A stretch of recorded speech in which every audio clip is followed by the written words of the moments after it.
All right. What a way to start episode 200 of THP.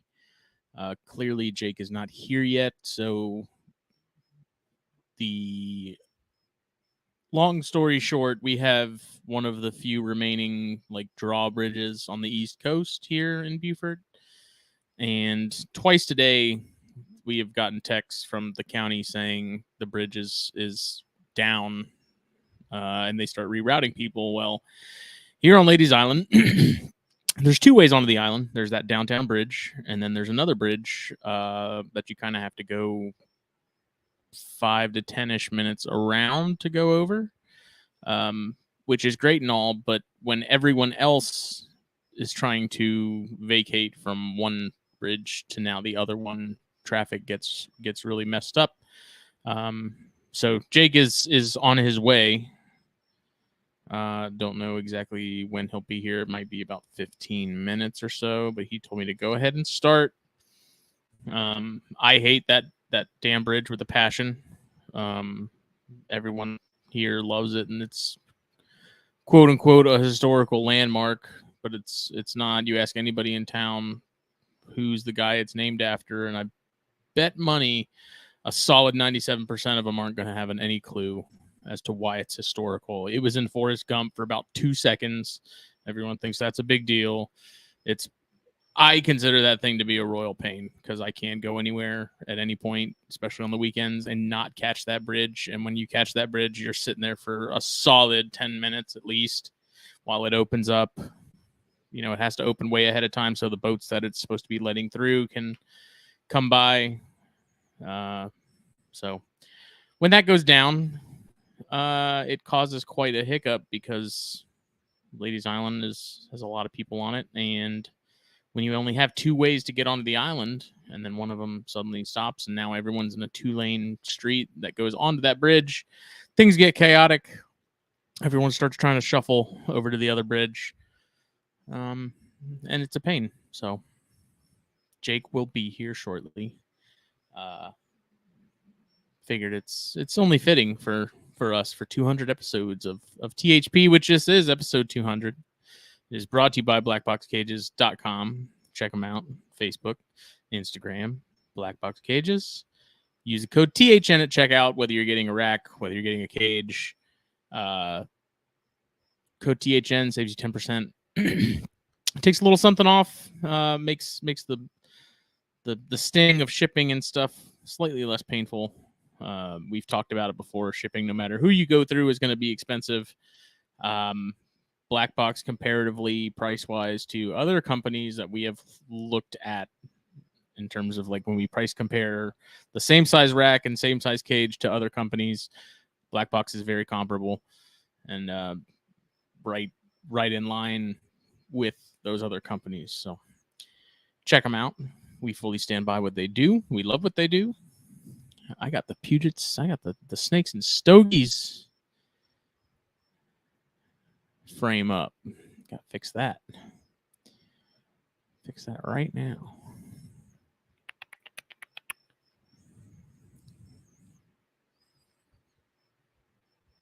Thank you. Exotic World of Geckos. Congrats on 200 episodes. Yeah, it's been it's wild. Next year is going to be our 6th year of doing just the podcast, starting the podcast and stuff. And then obviously we're coming up on 200 episodes of Snakes and Stogies here in the next couple weeks. So it's been wild watching everything sort of take off and grow. And I think clearly we're doing, if that's the case and people are still listening and sticking around, then we're clearly doing something that people like. So we're going to continue to do that. But BlackBox Cages, code THN at checkout. Same code THN on FulviusApparel.com. Get yourself a shirt. I have some Alterna hats available, but it's just the small, medium flex fits at the moment. And I think I have one Subok hat left until I get more made. So if there's any interest in those, hit me up. Shipped the first international order for Fulvius stuff just the other day. I went to France. Shipped it out yesterday, actually. This is pretty cool to see how that whole process worked, because it was not nearly as complicated as I was thinking it was going to be. And hopefully it gets there with no issues. So thank you, Dan. He said hi from the UK. And thank you, Scott. Thank you, everybody.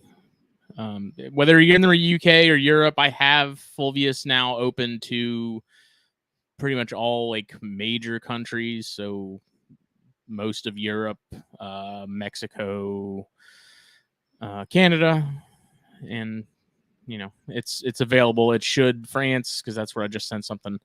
If you can get to the point of checkout where you can put in like your country of where you're living and it's there, then I can ship there. If it doesn't, message me and I can set it up.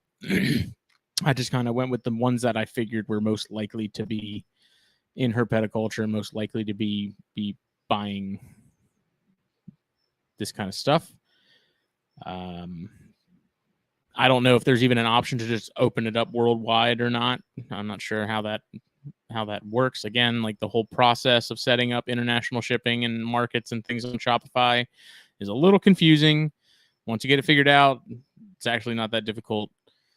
And hopefully this order from France is not the only order internationally we get. So it's pretty neat. It's cool when people are tuning in from across the globe and buying stuff from across the globe. And congrats on the 200 episode milestone. Thank you.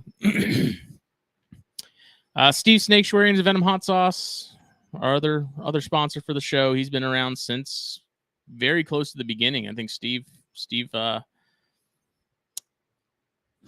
when did Steve sort of come into the picture? I'm trying to think as far as like episode numbers wise.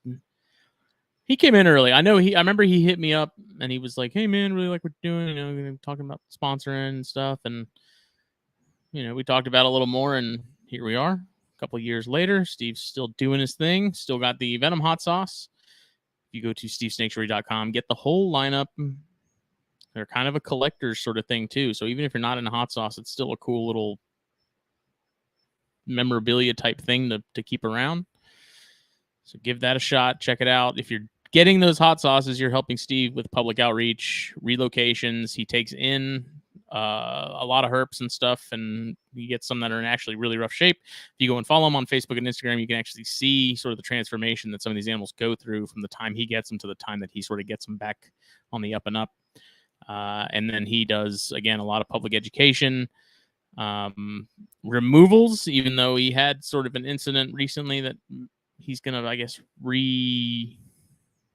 evaluate exactly how he's going to go about removal with removals.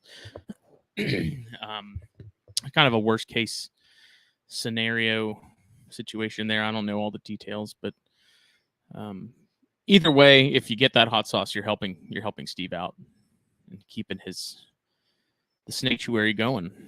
He's also a first responder, so he's a busy man, and he's filling up his time when he's not on the clock with the Snaketuary stuff. So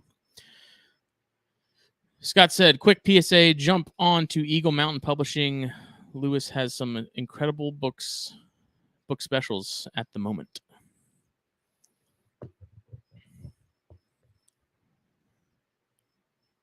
Might have to check that out. We'll go ahead and I guess get into updates for me. First things first, gotta get the caffeine going.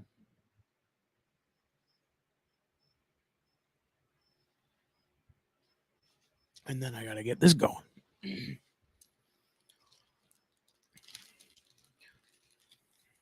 I'll tell you what, since we normally do this on Thursdays and stuff, switching days up has really got my week all kinds of jacked up. I thought yesterday was Friday and Wednesday was like Tuesday, and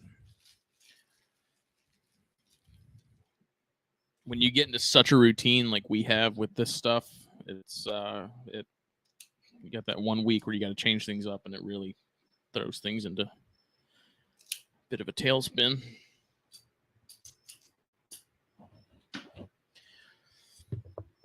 I have Cornstars merch on the Fulvius website right now. I have that new Cornstar shirt that I made and put up not that long ago. I need to put THP stuff up there still. I need to put Snakes and Stogie stuff up there still.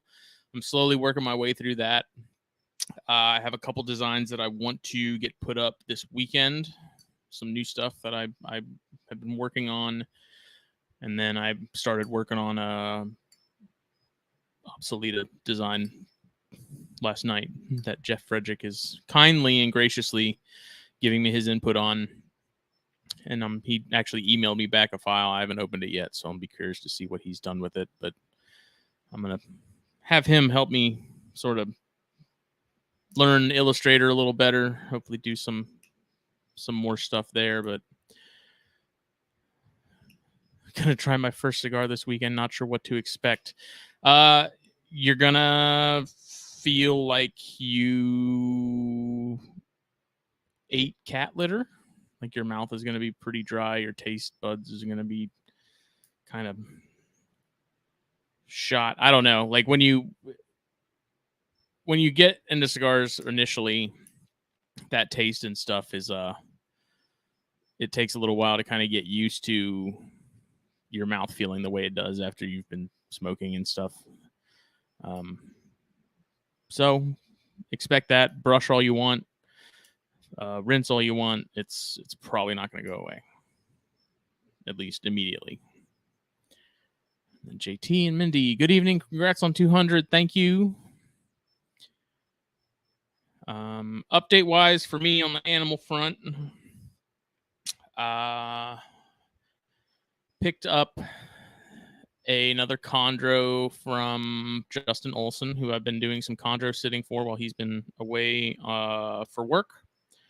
And as payment, he gave me one of his blue line lineage babies that comes from dad was a Jason Stevens male from 2014 with just absolutely stacked lineage that goes back to super early Trooper Walsh, like late 70s, early 80s stuff. Like I've never seen anything like it. It's wild to look at and just watch the pedigree just keep going and going and going. And then the female was a Arubiak. And these babies, like that whole clutch, it's nothing but bangers. And there's a ton of variation in that clutch too. He had some that came out practically patternless, super dark. He had some that had just absolutely chaotic, like peppering of white and things like that, and everything in between. So I'm really interested to see what else sort of comes of that, how that whole clutch progresses over time, because they're going to be just absolutely incredible. That female is also probably the biggest chondro I've ever seen and had my hands on personally. She's absolutely massive. I forget exactly what the weight was, but she's got to be one of those like 2,000 gram monsters at a minimum.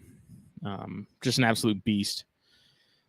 And he's got some other cool stuff in the works. So the next couple of years, Justin Olson is going to be producing some absolutely banging chondros. I talked to him about a ChondroCast episode a while back. He was wanting to get this clutch sort of hatched and sort of established, and then he wanted to do an episode. So we'll see that happen hopefully in the not too distant future. I've had a lot of people ask me to bring back ChondroCast. And I do want to. It's not from a lack of wanting to. It's mostly just been a time thing and kind of an energy thing. It hasn't been something that I've been particularly I haven't put a lot of effort into making it a priority, if that makes sense. And it's mostly just because I feel like that show, you know, a lot of the episodes, I felt like it was fairly repetitive in terms of the information. There wasn't really a whole lot of new and cutting edge things to sort of go over with on chondros. It felt very kind of rinse and repeat for me. So he got stuck in traffic. The bridge caught him because the bridge went down again. Yeah. But I've had enough people ask me about it now. Like I'm getting to the point where people want to hear it. So what I may end up doing is kind of bringing it back sort of like Corn Stars, where like periodically once a month ish, pepper in an episode here and there. And we'll see. I'm trying to get more chondros this year myself out of my pair. One of the pairs at least. Jake is finally here. It's still early in the season, so now that it's starting to kind of cool down here a little bit, I'm hoping that we'll kind of get things moving. I need to start feeding those guys a little more heavily, a little more regularly. Hopefully that'll get something going. But the male's been trying. I mean, it definitely hasn't been the male slacking. He's been giving it his all, and the last couple of nights there's been zero interest there. So they go in those spats. He's alive. He lives. Freaking lose my goddamn mind. I hate this freaking island. Don't hate the island. Hate the bridge. I do hate the bridge. I hate the island because of the bridge. He's back from his tour with Puddle of Mud. Good Lord. Anybody ever tell you look a lot like Wes Scantlin? No? That's a first. I've been told I look like several people, though. Am I breeding for any coloration / looking specific? Not really. So it's just a really, like, that female is sort of the crown jewel of my collection. And I've just got a nice male that I think would do interesting things with her and her background. Ideally, so I originally was wanting to pair a Biak to her just because when you throw Biak into that mix, especially with the designer stuff, it just kind of does some really goofy stuff. Your koozies on the table too. I saved it. Sweet, thanks. And he brought another one to throw away by accident. Look at that, like Green Bay hat. Wanted to pair to a Biak, but don't have any smaller Biak males. I only have my large adult male, and she's too small to deal with him. So it's a much smaller locality and line compared to monster Biaks. Hello. Chondros. Woo! Yeah. Yeah. Thanks for joining us. Yeah, I would have been here early, but yeah. Dude, I got that text earlier because it happened earlier today too. They were like, the bridge is broken. And I was like, because everyone and their mom is now going over the McTier Bridge. And so traffic is going to be like, you're going to be stuck no matter what. Like, traffic is going to suck. Doesn't matter if you go the long way or if you try to just sit there and wait for the bridge. Thankfully, the cigar shop is right down the street from the bridge by 8 blocks. Yeah. So typically, if the bridge opens and I'm stuck on Carteret, where the street that leads to the bridge, I'll just whip around and go to the cigar shop and just sit and wait. Yeah, dude. And then I had to bust through, and everybody was fucking bailing on the downtown bridge, so I had to maneuver through downtown. And like you said, getting over the McTier was a pain in of itself, but I was doing 75 miles an hour over the bridge. It's like, I'm gonna get there. I'm coming. 200. Yeah. 200, buddy. Yeah, it's hard to believe, honestly. But here we are. Who would have thunk? I was just going over sort of some updates, talking about the chondro that I got from Olson. That thing's freaking sweet, man. It's pretty cool. Need to get it eating. Yeah. That chick down didn't work? No. Surprisingly, and I think Justin had tried chick down with them initially. And so I thought maybe with the chick that you had given me, maybe the scent was a little different. Maybe it might be a little more enticing. Who knows? Yeah. No response. So I'm just going to continue to. I bet you a quail would work pretty good. So what's interesting, because I also have the rhino babies that are also not eating. They haven't moved over to pinkies or anything yet. Our buddy Kevin Barron said he had got a rhino in that was not eating on its own. It wasn't switched over yet. And he took, because he's a leopard gecko breeder, he took some leopard gecko shed and wrapped a pinky in it. And he said it worked like $1 million. Like the rhinos, converted over easy.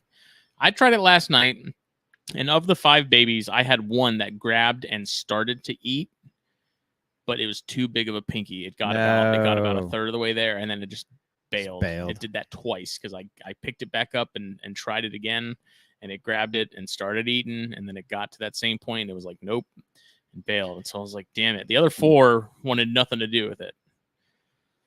But the other issue is because I don't have any day-olds right now, I got some of the frozen pinkies from PetSmart, and those things were like falling apart, like literally. Really? Yeah. I didn't have because I had to. Disgusting. I had to buy some while I was because I had ordered extra smalls from a company and they showed up extra large.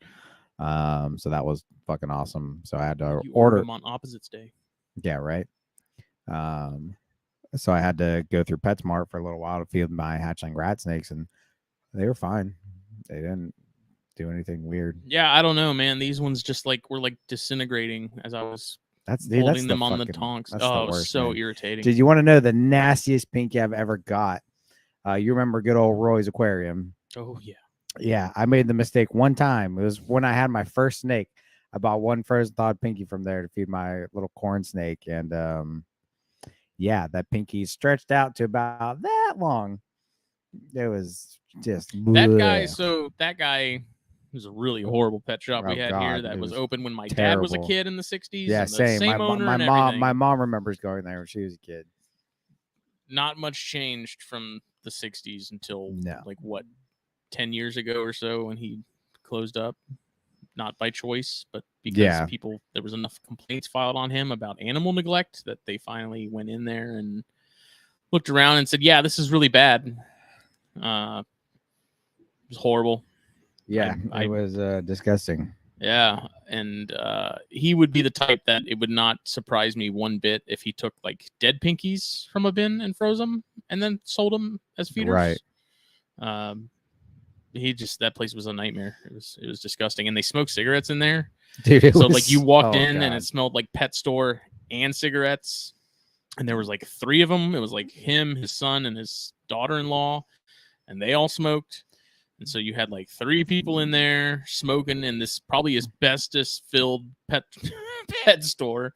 Dude, it was like freaking. It was cigarette smoke mixed with colubrid shit and ammonia, like all just. It was a respiratory infection, like for anything any living creature. Didn't matter if it was human or mammalian. Or I mean, he had everything in there. He had a assload of fish, from fish to birds. He had a whole back room full of. See, I don't know enough about fish, but I mean, his tanks and fish looked pretty legit. Yeah, because he was more of an aquarium than anything else. He dealt with more fish. He was keeping like a Guyana red-tailed boa and a redfoot together in the same cage because he didn't have anywhere else to put it. And he just like beardies with MBD and all kinds of like issues. Like it was rough, man. Like I was kind of amazed that he wasn't put out earlier. Because the conditions were I can't believe he lasted as long as he did. And then half the time you'd walk in there and he wouldn't even wear a shirt. Yeah, dude, that was his son. His son was always shirtless. Both of them. Oh, both of them? There's times I'd walk in there and he'd just be shirtless. You could tell he just woke up and his hair was all crazy and stuff. Yeah. Like, yeah, what do you want? They gave zero shits. They really did. Zero. It was crazy. Yeah. Not an issue anymore because they're not here. Now we just have PetSmart. So. Yeah. So... Do you wish we had a Petco?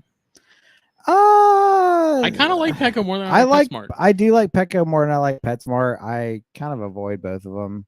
It's because I don't even like getting bedding from those places, man, because I've gotten mites in bedding before, and I just I get all my bedding from Lowe's or Tractor Supply now, so I don't even fuck with any of it. So I mean, but yeah, if I wanted like the occasional Exoterra or something, it would be nice to have a Petco here because PetSmart's changing all their shit. And... yeah, they're all going with like in-house brand stuff. Yeah. Cheap, some of those setups though are kind of cool. They got some like the neat shapes, like the corner Exo type deals. And I went in there to get my dog food the other day, and obviously I always stop by the reptile section and see what they got new for like tanks and stuff, and they got some pretty cool ones now. They actually sell a 4-foot cage now, which was weird. Do they? I haven't seen that. Yeah, it's like a 4x18x18. Because I don't use tanks really at all anymore. No, I don't use really glass anything. Stop and look at them, but I don't know. Yeah. What's up, Brent? Big Brent. So updates again. Chondros. That second hypo clutch has yet to hatch, and I'm starting to wonder if it's going to at all. The brettle or not the brettles, the corns. bears? No, oh, corns. That second clutch I got from that blood red pie to that ghost test. Still is yet to hatch. We're on day I think we're close to 80 now. All the eggs look perfect. There's a ton of condensation on the lid. Like things are breathing, all that stuff. They just have not hatched yet. And I don't know what's going on. Honestly, if that clutch does not hatch, I'm not going to be that upset about it because I've got so many babies right now. It's ridiculous. I don't know what's going on with that, but I had some snakes come in from Joe Peck over the week. Those are nice, man.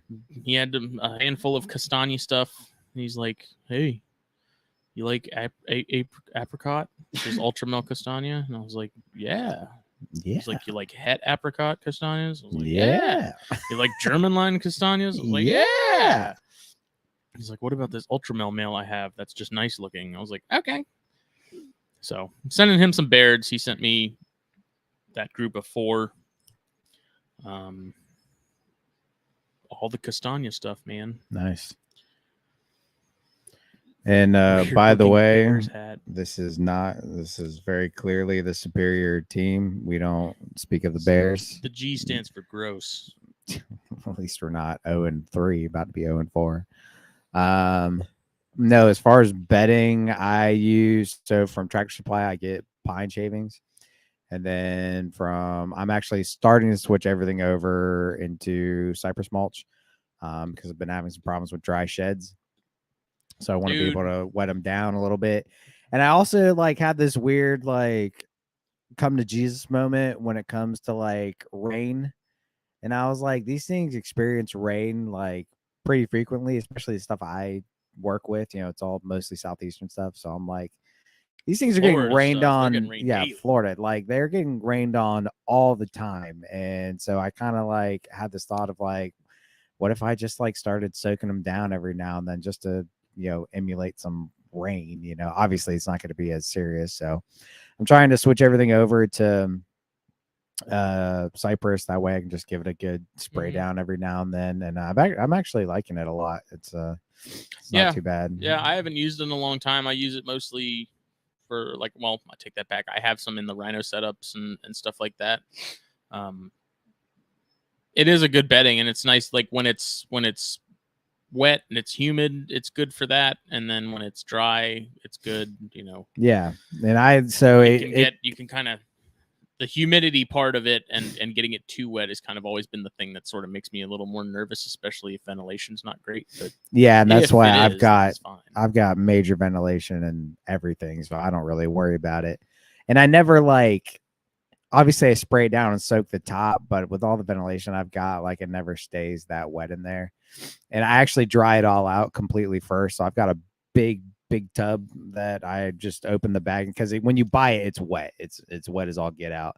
So I dump the entire bag in this really big tub, and I let it sit there and dry for a couple days, and then I'll scrape off the top and use that. Scrape off the crust. Let it dry the next layer, and wash, rinse, repeat. So.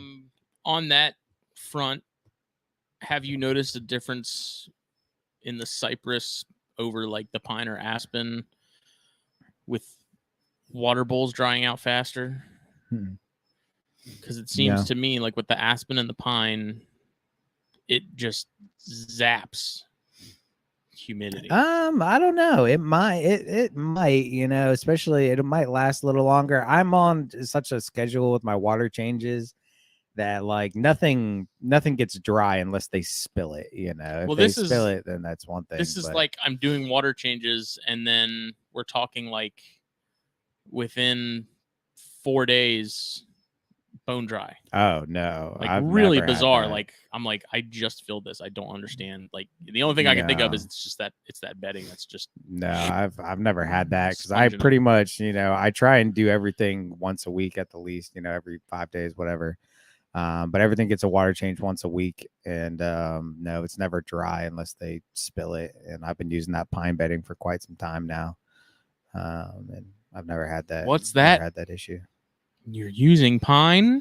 Yeah, thanks to you, monster. Thanks to you and Chris Montrose. Okay. I hate it though, man, because it sticks to everything. Granted, I dry my rodents really well, but those fine if you get the pieces, fine, like if you get a bag of the really fine stuff, oh my god, it's an absolute even if nightmare. I dry it out, like it doesn't stick to the rodents, but it's so easy for them just to get their lip under it a little bit and then grab a piece, and like I know like they can digest that shit like probably very easily. Like it's not that big of an issue, but it just my OCD brain hates it.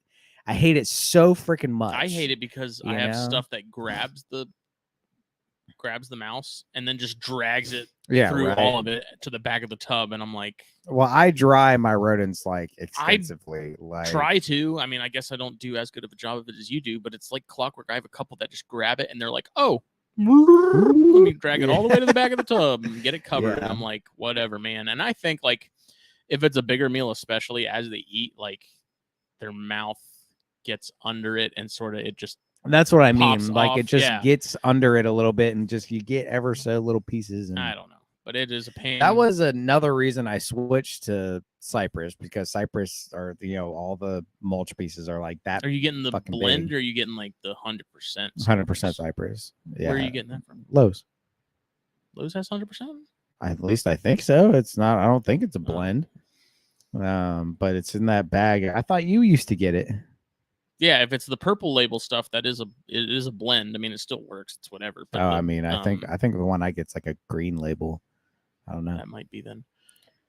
But I've noticed with the 100% Cypress, it's a much finer shred. Yeah, and it is a little more fibrous. It might be that one you got right there. I don't know. Yeah, that's the blend. I don't know, but it's still that stuff works great too. It's a thick piece for the most part, and I started putting my pits on it, because the biggest reason I had it was because for whatever reason, and it only happens on my pits. A lot of my rat snakes, like they would shed in pieces. There would be a bunch of like pieces. They would shed everything off. There would be nothing stuck, so it was whatever. But my pits, like it always looked like they had just like a piece of an eye cap. It wasn't like a whole eye cap. There was like this little triangle at the top of their eye. And it would happen like every other shed. So I'm like, what the hell? Like I could never get it off, no matter what I did. Because we both have those little money counter things for your thumbs, and that stuff works great for eye caps, stuck shed, all that stuff. It works absolutely great. But when it's that little tiny piece, I could never get them off, and so I just started doing Cypress mulch. Like today, one of my northerns is in shed, so I just just wet that thing down, and I'm gonna do it. The blacks were doing it, the northerns were doing it, the Claybergs were doing it. And I talked to Chris, and he's like, "Yeah, dude, I get the same thing, paint job." He's like, "The same thing happens to me, He's like, it's too humid here for a damn like a humid hide. Yeah, it's too humid for desert dwelling species, but fuck our local stuff, Yeah. I don't get it. So yeah, I just think the radiant heater in my room dries everything out a little too much. So I let it rock. So I'm trying the Cypress. So far, so good. The only thing I don't like, it's a little harder to clean. Like the fine pine clumps are really, really well. With the Cypress, not nearly as much. I also tried pine bark. That was the worst decision I ever fucking did. Why? Because I tried it on some quarantine stuff just to give it a shot, and anytime they would spill their water, it didn't absorb at all. Yeah, it went like hydrophobic. Straight to the bottom. Yeah. And I had to I would pick up the wet stuff, and then I had to lean the tub to have all the water come to a corner, dry it up. And it was a nightmare. I think it would work better. Like I know Montrose mixes that with, peat moss. And that makes it a little bit more, dirty and more absorbent. So like that I would get, but I think what I'm going to do going forward, especially with naturalistic looks, I'm going to mix peat moss with Cypress instead of the bark. I've never used pine bark. I've never used like the crushed walnut stuff either. I think I may have used the crushed walnut for like some scorpions at one point. I've never used crushed walnut. The bark was a fan of it. The bark, I've just never cared for the look of it. I do like the look of it. I think it looks good, but it's garbage. So, not using that again. Cypress all the way. Have we even talked about using pine? Yeah, we've touched on it. You know, it's been brought up. That's kind of, for some reason, I feel like it's old news at this point. It's been like the Facebook Karens and such.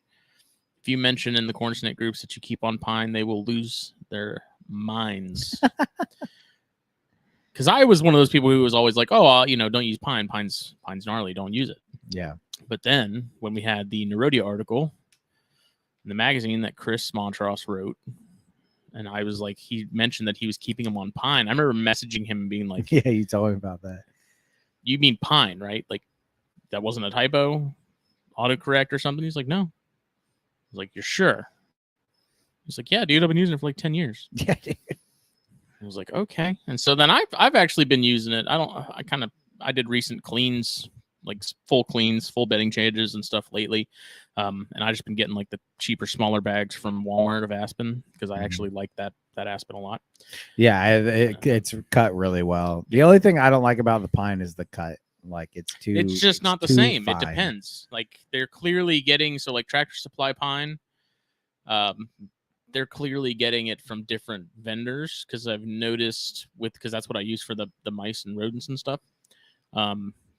Sometimes when a pallet comes in, it'll be like the best cut you could ask for. It's like not too big, it's not too fine. It's just the perfect consistency and like what you want. And then there's sometimes where it's like it's practically dust, and it's like for snakes it sucks. Yeah. For the rodents, I don't think they really care. They're like whatever, dude. But yeah, I mean I've been using Tractor Supply pine for a good bit of my stuff now for probably 2-ish years. Yeah, you've been using it quite a while. And I was very skeptical at first, and I kept a close eye on things because I didn't transfer everything over to it immediately. But I kept an eye out because I was wondering. I was like, okay, when am I going to start seeing issues? Like, when am I going to have problems? When I'm going to notice something? That's why before I did it, I let you like kind of be the guinea pig. Canary in the coal mine. I'm gonna see if he has any issues before I do this. But then I heard more and more people doing it, like Preston Converse, pine using freaks. Yeah, Preston Converse uses it for everything, man. He's a really good buddy of mine. I respect how he keeps a lot. I absolutely love that dude. And he was like, because I told him, he was like, "So what are you using for bedding?" And because we did a trip to Florida, and I picked him up in Jacksonville. And I was like, I use Aspen. He just kind of like looked at me, and Preston's one of those guys, and this is what I love about him. He's very like willing to tell you what he thinks. And he gave me this look like, "You fucking idiot." And he just looks at me and goes, "Why?" And I was like, "I don't know. It's because it's available. It's there, it's semi-affordable." He's like, "Why aren't you using pine?" And I was like, "I don't know how I feel about it." He's like, "Dude, I use it for anything and everything. Like there's no issues."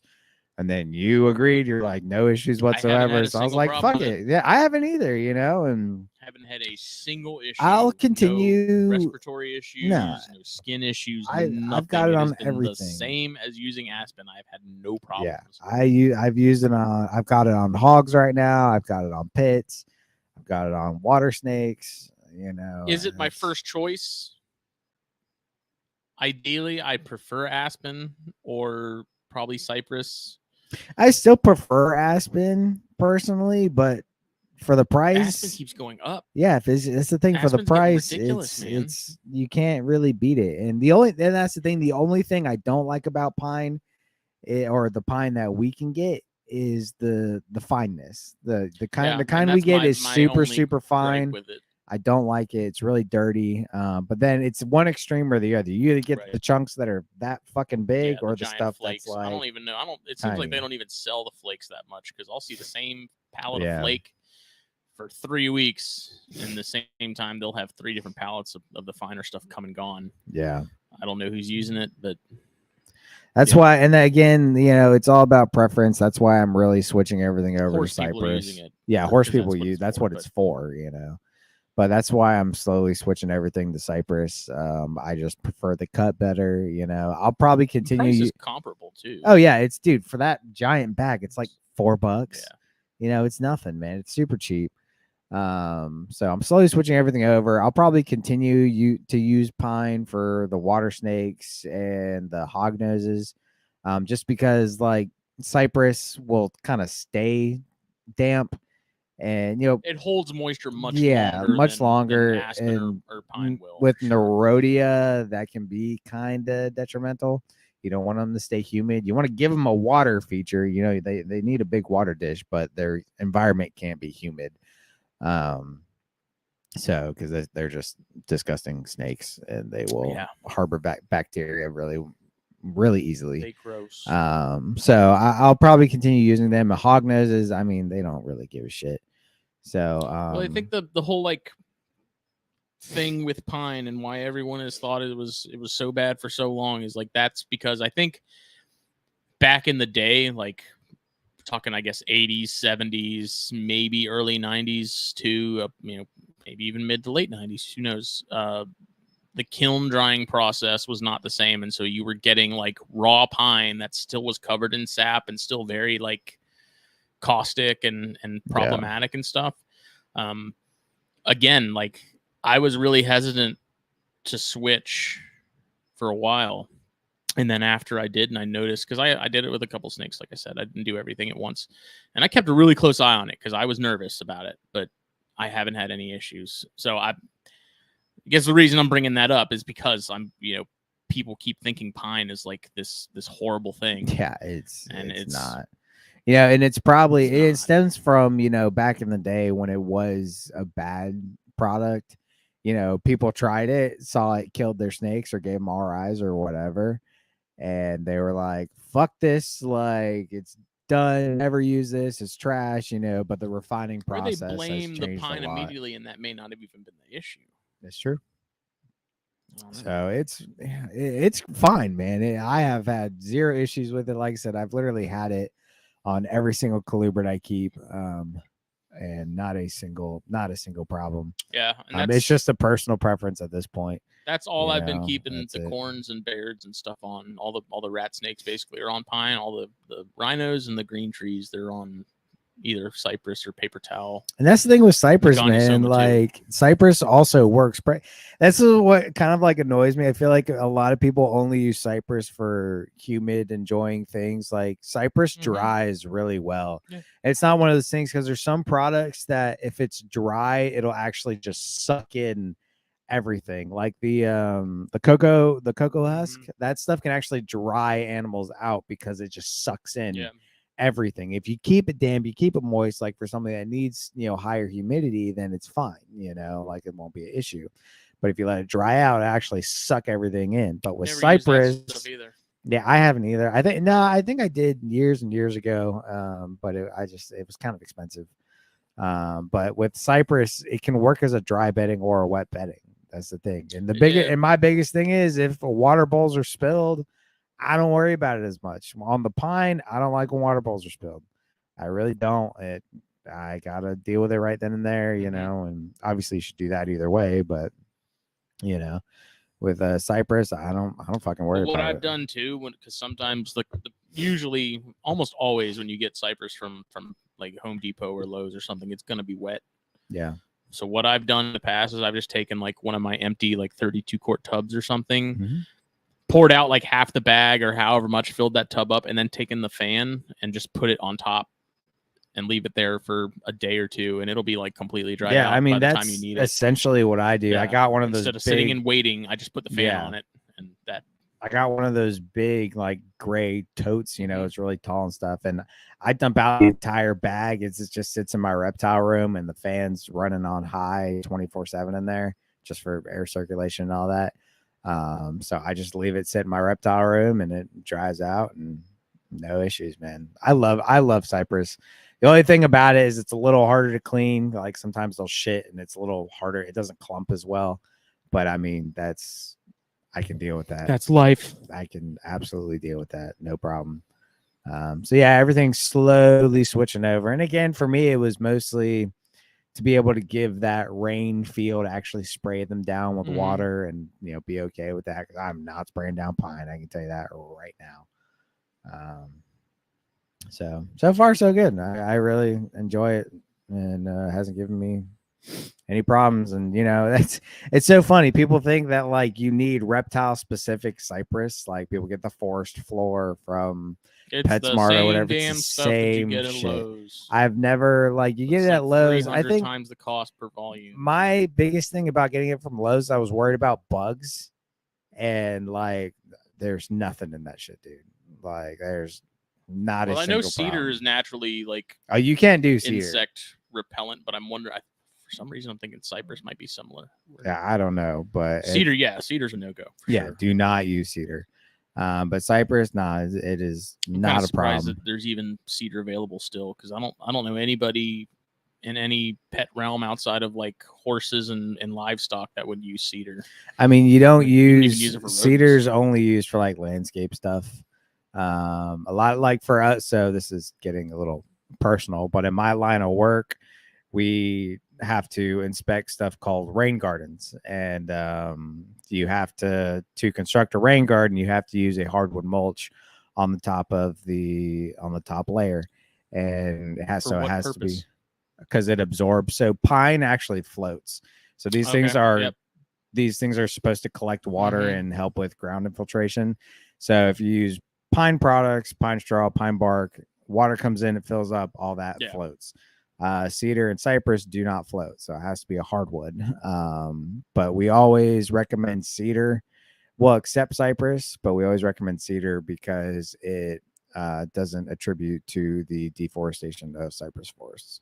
Yeah, that is one thing. So Katie's mentioned that to me because she, with her gardening and the flower beds and stuff, she's very against like using cypress mulch. Yeah. Because of that, apparently it is becoming kind of a problem that cypress forests are being taken down for the sake of mulch. Right.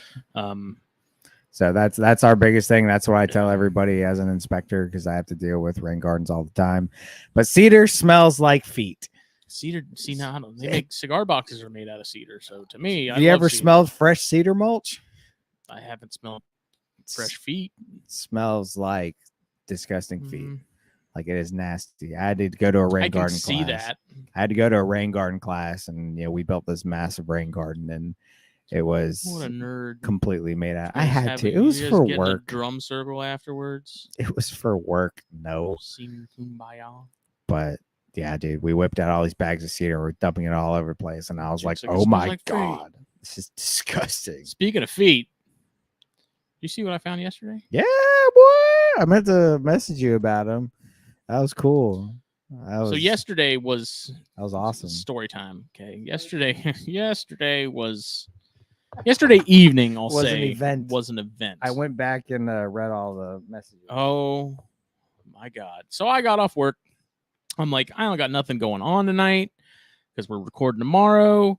I can go home, get on my computer, work on some design stuff, clean some snakes. Like, it'll be nice. Nothing planned. Do my thing. But I was like, I need to go check on the rats on my way home. And I also had to pick up a piece of mail, which I will get into at the very end because it is just the icing on the cherry on top of the cake. I'm just saying all this is because of the full moon. There's a full moon out, and everything's going fucking crazy. The bridge going down, your rats acting up, everything's going nuts. Everything's going to shit. It's a full moon. Anyways. So I get off work.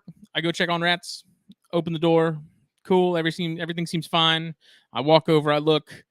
There's a tub that's flooded. And I was like, oh. God damn it. Shit. And so at first I thought maybe the nozzle had come loose. Because sometimes if the nozzle comes loose and they can't get to the water, they'll find a way to chew on the tubing. Like it'll be resting on top and they'll get that little bit of it. I looked, and every level of this rack, the tubing was chewed. What? Like into oblivion. Chewed. Completely. I got to replace the entire thing tomorrow. Like that's on my Was my every list. Tub flooded? No. Just the second from the bottom one, which means that was the first one to get chewed on. Oh. So then I thought about it, because when I cleaned rats last weekend, they had chewed a hole in one of the tubs. And so when I changed them out, it wasn't a huge hole. So I was like, okay, they're all still accounted for. They just chewed it. Sometimes I've noticed they chew a hole in the tub and then they just stick their heads out and they just watch you and stuff. Not that I left the hole there. Like, I replaced the tub and everything and ditched it. But I saw this hole. And so I was like, okay, everyone's accounted for, because there were still like 5 or so rats in there. No big deal. A couple of youngsters. But then when I was cleaning, I saw like a flash of white go behind the racks. But at the time, I was like, I'm seeing things. Like, that wasn't what I think it was. Like, there's nothing loose. So then when I saw that tub was flooded and that all those lines were drained, I said that was one of the younger rats, young adult, got out from that hole last week and has been just free ranging in the barn for a week and did not have water. So it went to those lines and chewed on them to get something to drink. He said, fuck you, I'm thirsty. And mind you, the mouse house, as we so lovingly call it, is an absolute disaster. It's fairly cluttered. There's a lot of stuff in there that I need to frankly clean up and move. Some of it's my parents' stuff. Some of it's my stuff. But my dad, for whatever reason, got into a phase where he collected milk crates like crazy for stuff just to keep things in, but he never used them. And so in this back corner of the rat barn, there's like probably 20 to 25 milk crates all stacked up along the back wall of that barn. And the last time I had some rats get loose, when I was I tried to pull out the whole bin with all of them in it and swap them over real quick while I put the new bin in, which didn't work. I had like 4 rats just bolt and take off. That was a whole nother event. Caught them all, so we're good. But when we had wild rats in the barn, which we had at one point, there was a whole group of them living in there. They had nested under that back row of milk crates because they put like they tore up some other stuff in there and like put the bedding and whatnot in little clumps in a little den basically. So I was like, I'll bet you if that rat's still in here, it's over there. And I went and moved, and sure enough, it's a little female hanging out. Tried to catch her. She's bolted too quick. There's too much stuff around. I'm not fast enough to grab it. Gotta be quicker than that. Yeah. Chased her around for about probably an hour. Got to the point where I lost her and couldn't figure out where she was hiding at because I couldn't find her, even though I knew about where she was, but I thought maybe she had bolted when I had my back turned or something. So I was like, okay, screw it. I'm going to go flip some tin. Maybe I'll come back and it'll be back out and sort of wandering around, whatever. So I go and flip the usual boards and tin. Absolutely nothing. Completely, like, not even a skink. And then I went to go flip this one piece of tin. That's the one by the fence. Yeah, over there. I knew where it was as soon as I saw the video. I was like, yeah. Oh, I know which one that is. And so I flipped it, and like, bam, pair of copperheads just chilling right there. You could tell it was a male and female too. Yeah, the female wasn't shed. And so I was like, oh, okay, well, this kind of makes up for the absolute shit show that has been the last hour. So I put them in a bucket and I relocated them on the lot next door to my parents' place because my nieces and stuff like to run around and play outside and stuff. So, and that's the second or third time I found copperheads under that tin in particular. We found a black racer under that piece too. Yeah, there's a black racer that lives under there every now and then. I still see that one. Probably eating those damn copperheads. But these two copperheads did not look like some of the other ones I found, because usually I'll take a picture and I'll they were nice. They were nice. So I relocated them, and I texted my dad a picture. I was like, you may want to move this tin, because this is like, there's something about this piece of tin that these things are just like. Nah, man, you got to keep it there so you can keep finding them. I know. The only thing I could think of is like, that's why you don't grab tin with your hands. Yeah.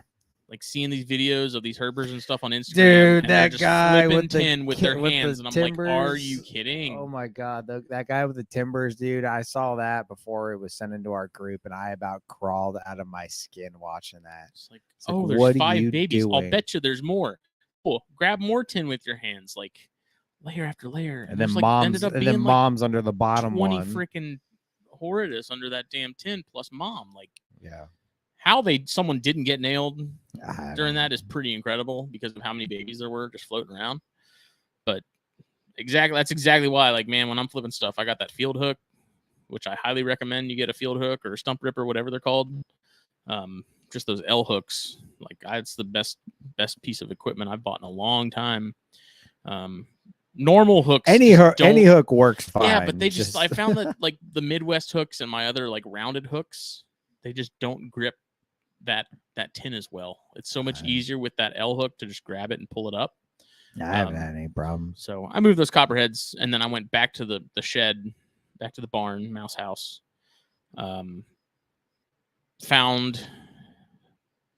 Saw the rat again after searching around for another like 15 minutes with a flashlight, just trying to sort of see in the corners and stuff.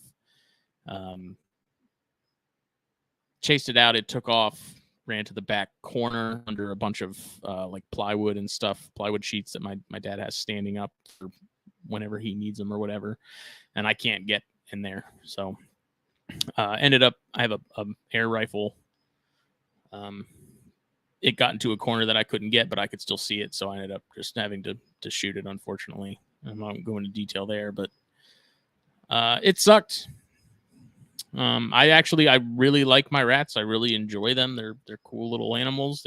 They got a lot of personality and stuff. And so it sucks anytime I got to put one down, be it humanely or via air rifle or, however. It's just not fun. So I was in the mood after that, and then I get home and open the piece of mail that was waiting for me, and I got jury duty. So I was like, perfect. Just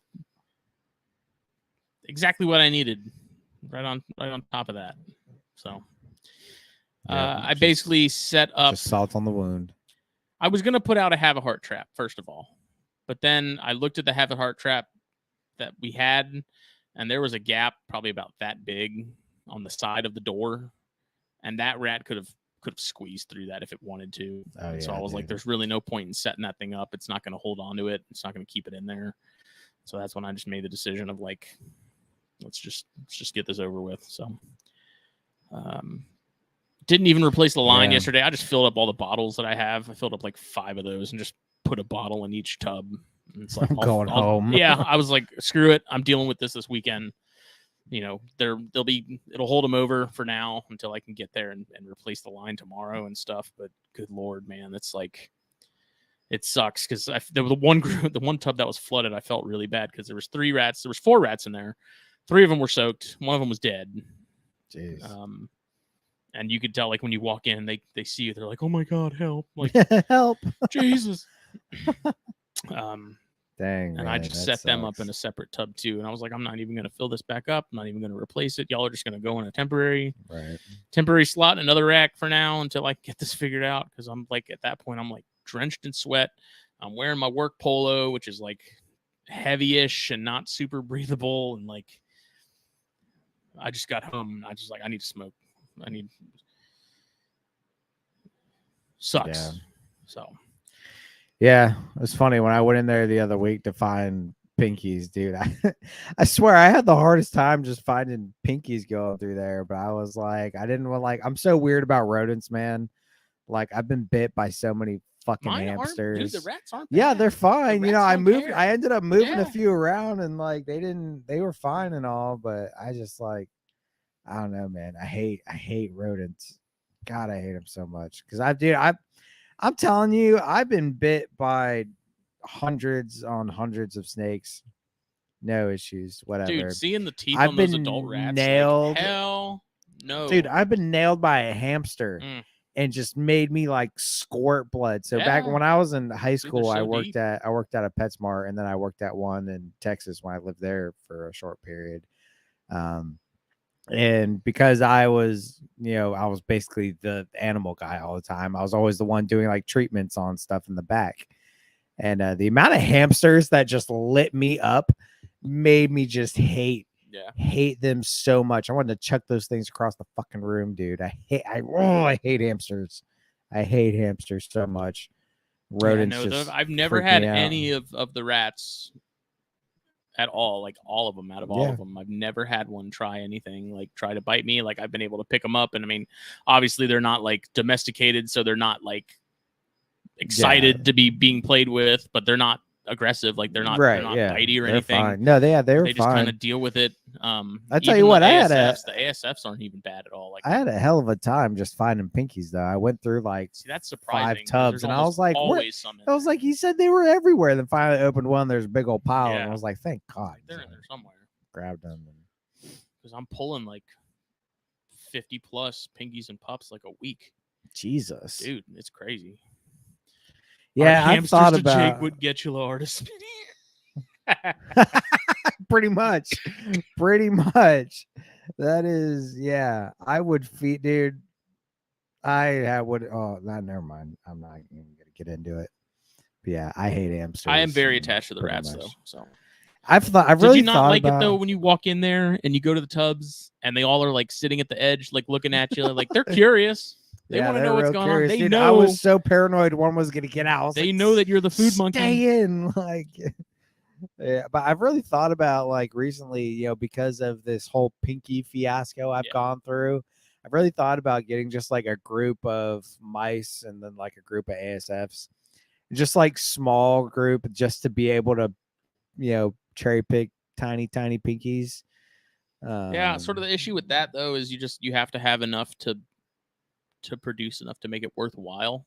If that makes sense. Yeah, no, that's the thing. All I need them for is pinkies. I don't mind buying the rest, but like, but if they're only producing a couple litters in a 6-month period, it's not a whole lot. Right. Exactly. You're gonna burn through, because that's a mistake I've made, is pulling pinkies and not saving them and letting a group get raised up to produce more later on. Is like I kept pulling them because I was going through pinkies faster than I was getting pinkies, dude. Yeah, and then there's it becomes kind of frustrating when all of a sudden they hit like the super hot season or the super cold season and production just kind of stops. Right. Yeah, because right now, dude, I am I don't know how many babies did you produce this year? Probably around 50? In the ballpark of 30-ish, not counting the clutch that has yet to hatch. Yeah, so maybe closer to 40. I hatched out. I still have 29 babies that are still with me, and I got rid of 6. No, I got rid of 7 so far. So I hatched. That's 46, and I got 5 more to hatch. So I hatched around 50 babies this year. I'm going to hatch around 50 babies this year. If you're feeding those things on an every 4-day schedule, dude, I don't do 4 days, dude. Like it's crazy. I don't. I don't know. I don't know why. Like with babies, like I get it. You want to pump them full of food, get them up to size, whatever. I feed my babies just like everything else, once a week, 10 days if I need to, like I went on when I was in Daytona, they ended up going almost 2 weeks. They were fine. Like I feed my babies just like everything else, and it's not an issue. But man, am I rolling through some freaking pinkies, man. I bought like 200 of the ones that, they could eat. And it was like they were gone in, a matter of weeks. So just had to order more. And but with that said, if anybody wants a gray rat snake, let me know. I got a bunch of males that are ready to fly the coop. And I got some yellow rats there. I have a couple pairs of yellow rats that are going to be available. Only, I think, 2 pairs and then an extra male. Those are Pasco County. So if anybody wants Pasco County yellow rats or Santa Rosa gray rats, let me know. Both fantastic. They're all eating frozen thawed. So let me know if you'd be interested. But yeah, this year with the babies, man, was like the first, at previous years, I haven't bred a lot, prior to this year, I had 2 carpet clutches, and it was 1 clutch, for 2 years, and that was a cakewalk. Both clutches were, one clutch was 10, the other one was like, I think 10 as well. No, 8 and 10, and dude, those were so easy. And then like this year, I got a clutch of 16 from the yellow rats, clutch of 14 from the grays, then another 6 from the grays for a double clutch. And then I think I got 4 or 5 from the yellows from a double clutch. So it ended up being a whole lot more than, you know, what I've ever produced. And it really opens you up. Opens you up a little bit once you realize the work it takes to really, you know, feed all these babies on a weekly basis and keep up with them. And I've come up with a pretty good system. I pretty much water everything. I change the water as I feed and then pick out poop and stuff as I feed. So it all happens on its own schedule. But man, I feed and water the babies on their own day, like separate from everything else. Dude, yesterday it took me like 2.5 hours to feed and water all the babies. Yep. And I was like, good Lord. Like, I can't imagine the people that have hundreds of these things. And it wouldn't have been that bad if they didn't double clutch, damn it. Oh yeah, dude. Those double clutches killed me. But you know, I wouldn't be as mad about the double clutch if every single one from the double clutch of the grays was a fucking male. Like, it was ridiculous, dude. I have one that was kind of a runty baby. It didn't pit by itself, but it ended up coming out because I cut the egg, and it's doing fine so far. It's actually really, really pretty, so I really hope it's a girl because I'll probably end up keeping it if it is. But dude, it's just it's a freaking nightmare. I ended up with like 16.3 something, like, from the grays, and then the yellows gave me a perfect 8.8. So that was great. But I was like, dude, what talk about a sausage fest. But yeah, it's been fun. Definitely been an experience. And now I know that I definitely, moving forward, definitely want to keep babies under 100. Because good Lord, it's a lot. And you know, it might be different if I just drop fed everything, you know, like. Do you not? No, I tongue feed everything. There's a couple rush because the game was coming on and I was trying to get a couple. So I just put them on a little lid and dropped them in there, and they ate those. So I'm like, man, maybe I should just drop feed everything. How's Aaron Rodgers doing there, buddy? Aaron Rodgers doesn't play for us. Oh, that's right. Yeah, he plays for the Jets, and he's out for the season. No, I'm not happy about that because we lost our first round pick over it. Just because he's not on Green Bay anymore. No, dude, I still love Aaron Rodgers. I wanted to see him play. One of those people that tore his Achilles, magically became a Bucs fan overnight. No, absolutely because of a certain somebody. I am. My blood runs green. That's right, green and gold, baby. But no, he tore his Achilles. Yeah. So, yeah. So yeah. That second clutch of yellows is due to hatch between the second and I do 60 to 60. It was mine too on those hypos, and here we are, day like 80-5. You're at 85? I don't know. I mean, I'm in the 80s, like approaching the 80s, if not already there. Yeah, no. So these yellows are beginning of October to about the middle. So we'll see. And then for both clutches, like all three of the ones that I've already hatched, they were around 65. So everything was kind of the same. But man, those yellow babies that I hatched are freaking mom. They're insane. Every single one ate off tongs. But yeah, I feed all mine off tongs. Just that's how I feed every single snake I have, tongs, and I do that just because I like knowing they took it. And then when specifically with the babies, I feed them and then I watch them eat, because if I try to put the lid on the tub, they drop it. So I sit there and watch them eat basically the entire time. That's half the reason why it takes me so fucking long to feed everything. Yeah, no, I also do that. Feed, bro. Also do that because I don't like having to go back through everything and make sure they ate, because I don't like wasting pinkies.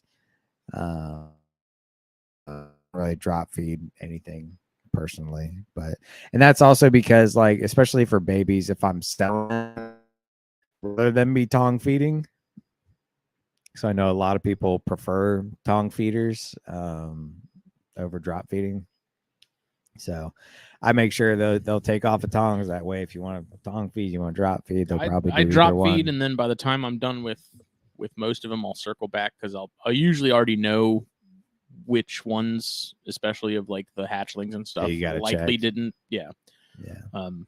So I go back through and check, and then sometimes I'll leave it overnight if I think they might take, but most of the time they all just eat. Yeah, I had the two. I drop fed two.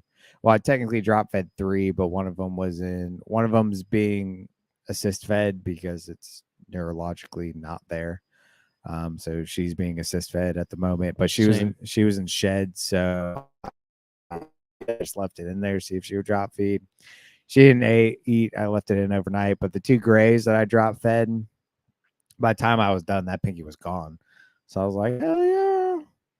So I might have to start doing that a little bit more to save some time because, man, like I said, it takes me 2.5 to 3 hours to do all the babies now. But it is what it is. I love feeding the babies, man. I love dealing with them. They're cool. They're so much fun. And the grays are finally going into their second sheds and starting to grow. You gotta come over sometime, man. I gotta show you my holdback grays, dude. They're bad to the bone. They're really, really good. Stoked to see how they turn out.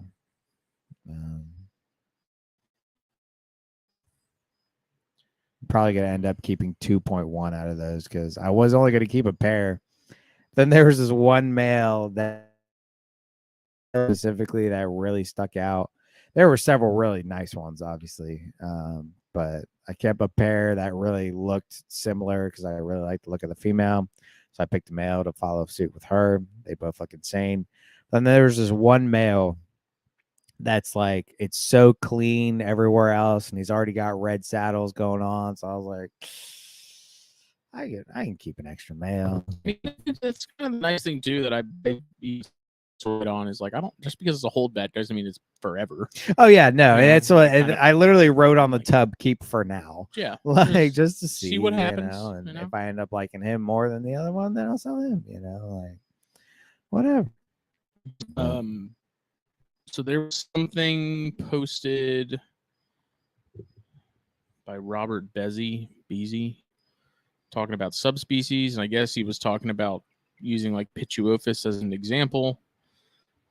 Something we've kind of talked about a little bit, but I figured the way that he worded this was kind of a good explanation. And the post is: are subspecies more subjective than species? Are species really the atomic particles of evolution? If populations are allopatric and diagnosable, are they by definition different species? Should subspecies be based strictly on gene frequencies evidenced by phenotype or by DNA sequences or both? And I think we've that's always been sort of the issue, when we talk about what should be a subspecies or what should be classified in group A or group B. To me, I think is rhinos being put into Gonyosoma.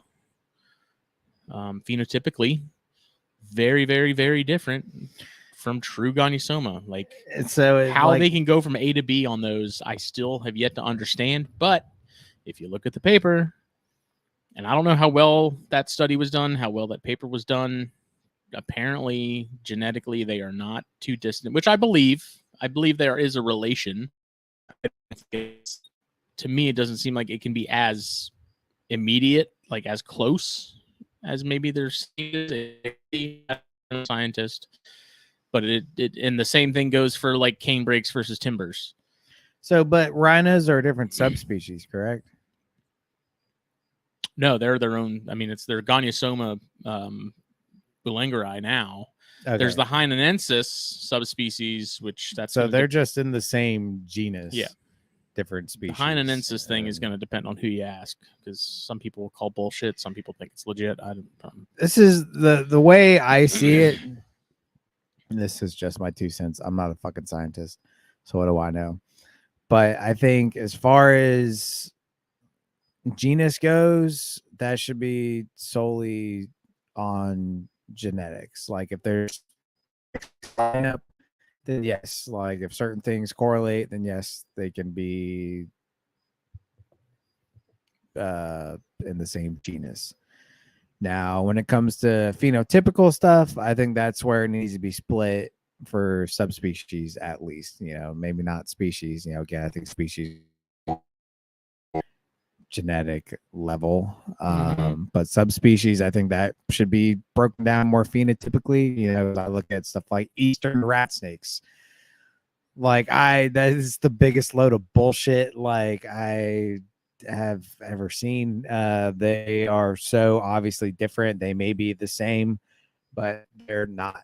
Like you can't tell me a jet black snake is the exact same as an orange one in South Florida. Which I would get on board with that if you saw all of those in the same place together. Exactly. Yeah. But you don't. You don't. Apparently we're breaking up pretty bad. Yeah, I don't. I actually talked to the internet people today. They're sending a tech out on Monday because I'm tired of this game we're playing. I'm paying for 300 megs a second of internet, and I'm not getting it according to my speed test. So hopefully getting that fixed. But yeah, I mean, I think like cane breaks over timbers is a really good. Are they the same? Sure. Should cane breaks be a subspecies? I think so, because we don't see the traditional timber down here. Like it's not a thing. I see some dark ones, don't get me wrong, but like they're more brown than anything. I definitely have seen stuff that definitely but you're resembles... not seeing all black or like hay yellow timbers down here. It's not. Yeah. You're seeing cane breaks. Yeah, exactly. And like I think anything, and I don't think it's that big of a separation. I think it's more of the stuff along the coast, in our area, and then the areas in Georgia. And, I think it's more of a coastal thing. It's not even like venomous. It even comes down to like the venom makeup, because there's a very big difference from the cane breaks here versus the timbers in the mountains. We have a lot more. The cane breaks here have, I'm not even going to say more toxic, but it's a very different venom makeup from the stuff up there. And, ours are supposedly a lot more hot, whether I'm not going to be the one to find out. But why not, man? Ours have a lot more cytotoxin, I believe it is, in it, and neurotoxin versus the hemotoxic ones. So that's kind of one of the things with like the private sector versus academics is you have people that keep stuff that they will tell you because of how many they've worked with, they are not the same animal. You can have someone that keeps both timbers and cane breaks, and they keep them, 200 of them each, and they can tell you very definitively they are not the same animal. Like they don't behave exactly the same. Aren't ours bigger too, for the most part? We get some decent size ones. Some of the ones down here, dude, are diesel as fuck. Like I have found personally like 5-foot cane breaks. Like Phil has kept both, and he's like, they're not the same animal, like behaviorally. And yeah, is that a good threshold to determine whether something is a subspecies or not? Not necessarily, but I think that coupled with phenotype and other factors, like the fact that you just don't see venom, like if we saw timber down here, then I'd be like, sure, it's a phenotype for a certain area, like that would make sense. But because there is such a clear separation of sorts, even though that one we found up in Athens definitely kind of threw me for a loop, given how far up we were. If anybody saw that you would have said that's a cane break because it had the stripe and everything. And but see, I am gonna show you. I'll show you a picture now. This is the closest thing to a quote unquote timber I've ever seen. It's a dark snake. Yeah. See, even to me though, like that has the stripe and everything. Like that's still a cane break to me. It's just a dark one. But on the same exact WMA, I found that. Yeah. You know, like there's a lot of variation. Yeah, I don't know if y'all can see that at all in the frame. No, it's not gonna come up. But you know, I have found, you know, on the same WMA, and these are literally, I'm doing it wrong. They were acres apart, you know, basically on opposite ends. But one side is a very, very, very light colored, perfect orange stripe down the back, and the other one has almost a black tail, very dark brown colorations, and yeah, there's definitely a variance, but you don't see like stuff from Pennsylvania. Like, dude, those are black. Mm-hmm. I mean, even black Georgia, like North Georgia has. I've seen some North Georgias that were pitch black. Yeah. You know, and to me would be more so like, where's the line? That's the problem. You know, that's why, you know, I say anything coastal Georgia, South Carolina, that's a cane break to me, you know. And once you get up into the mountains, it could even be that mountains versus the rain, you know, is that where we draw the line? But to me, what we found in Georgia, to me, that's a cane break. Yeah. You know, that's my personal opinion all day. But yeah, I think as far as like the whole debate of like, should phenotype be taken into account when determining a subspecies, I think that it should be a culmination of, you know, the genetics and the phenotype and mitochondrial DNA or nuclear DNA, like something. I mean, obviously we need that information to sort of as pieces of a puzzle to dictate where they're coming from in terms of, you know, phylogeny and stuff like that. But like, yeah, Obsoleta are a perfect example of that too. I think. Yeah, it's like again, like, sure, they're very genetically similar, but they're completely copperheads different. too, because they tried to lump copperheads all into one thing, and they may have successfully done it. I don't know, but I don't know a single person that says a copperhead from Pennsylvania or Maryland is the same as the ones in, down here. Like, they don't look the same. I have a hard time. Like, sure, maybe genetically look identical, but like, are we taking into account again the bigger picture? What if is a case of like the stuff up north is considerably smaller than the stuff we have down here? Like, yeah, I think, does that not play a factor? I think all that should play a factor, you know, at least on the subspecies level. I'm not saying make it its own species. I'm not saying that at all. But as far as subspecies, I think if everything is the same across the board, but one's black, one's white, you know, at least, you know, just to look at it, you know, like Harry said, phenotype has to matter. Like, to me, it really should, you know, like you can't tell me a black rat snake and a Everglades rat snake may have the exact same genetic makeup, but one's in South Florida, one's in southern or northern South Carolina, and up into freaking North Carolina and Pennsylvania. Like, you can't tell. Yes, genetically they are, but they should not be like exactly the same. They're completely fucking different. You know, that's I don't know. That's just, it's tough, and the whole thing. I mean, I guess I gotta be the taxonomic debate that we've talked about previously. You know, be it Gonyosoma or cane breaks versus timbers or any of that stuff. At the end of the day, I mean, does it really make a difference? Not really, because it's not going to have any bearing on how we're keeping things to a degree. It's just interesting to think about. I mean, this particular post mentions, you know, there's a map of all the Pituophis and stuff in the States. And it's, I mean, are you going to say a northern pine and a Florida or southern pine are going to be, like, there clearly has to be a line there. Like, they're not the same, but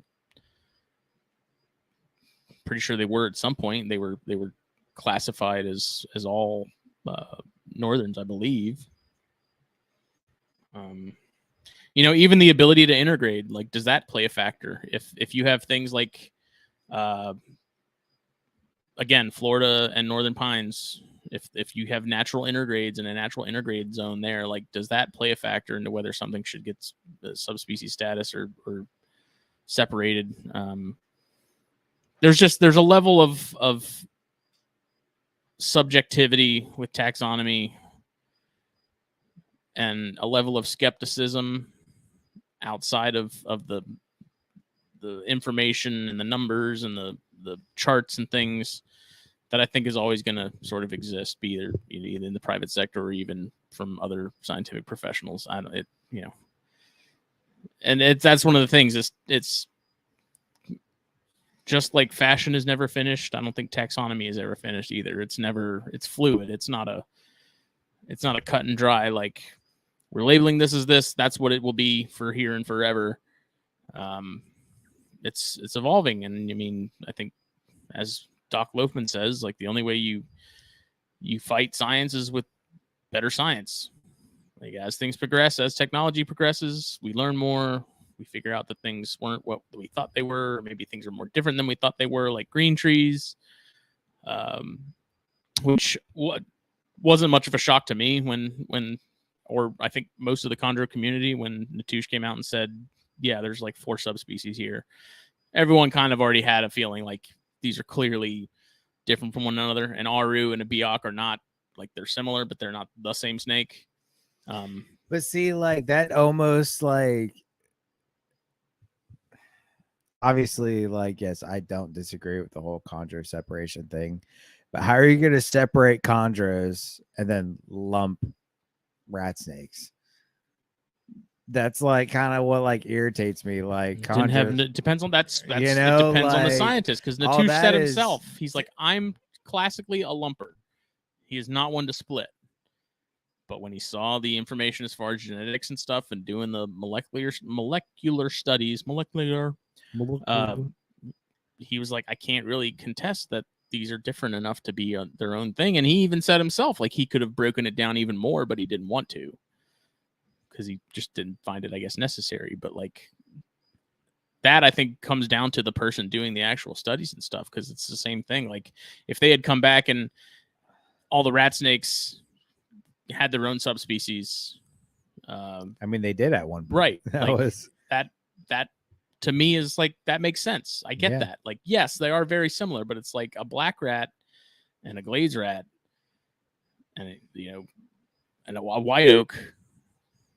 Very different snakes. See, I would even agree with, like, saying grays and blacks, same subspecies, and then Everglades and yellows, same subspecies. I could even more so get on board with that. That I can or gray, or even yellows and Everglades being the same, than grays and blacks being separated, because now grays are separated from blacks, Everglades, yellows. Like, those are all in the same category. Grays are their own thing, which makes no fucking sense to me, but whatever.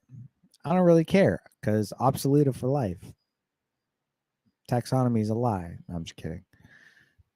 Yeah, that's been a shirt idea for me for a while. Just one that says I like the taxonomy's fake. I like the obsolete shirt. The obsolete shirt you did. Yeah, taxonomical anarchy. Like, it says obsolete, just a little taxonomic anarchy. I love it. That was funny. I like that. And that was something, like, I just started working on one because I was like, Jake wants an obsolete shirt. I've been putting it off. I'm gonna do it. I hope you didn't take me like too seriously. And then I was like, it just started coming to me. I was like, what would I write with this other than just obsolete or something? And I was like, how about the fact that whole situation is just absolute chaos? And it's like, perfect. There you go. Yeah, I like it. Plus, it's my picture in there. That's right. So it's cool. It's like, my picture's going to be on the shirt. Mm. I actually took that picture in Charleston, actually. Did you? Yeah.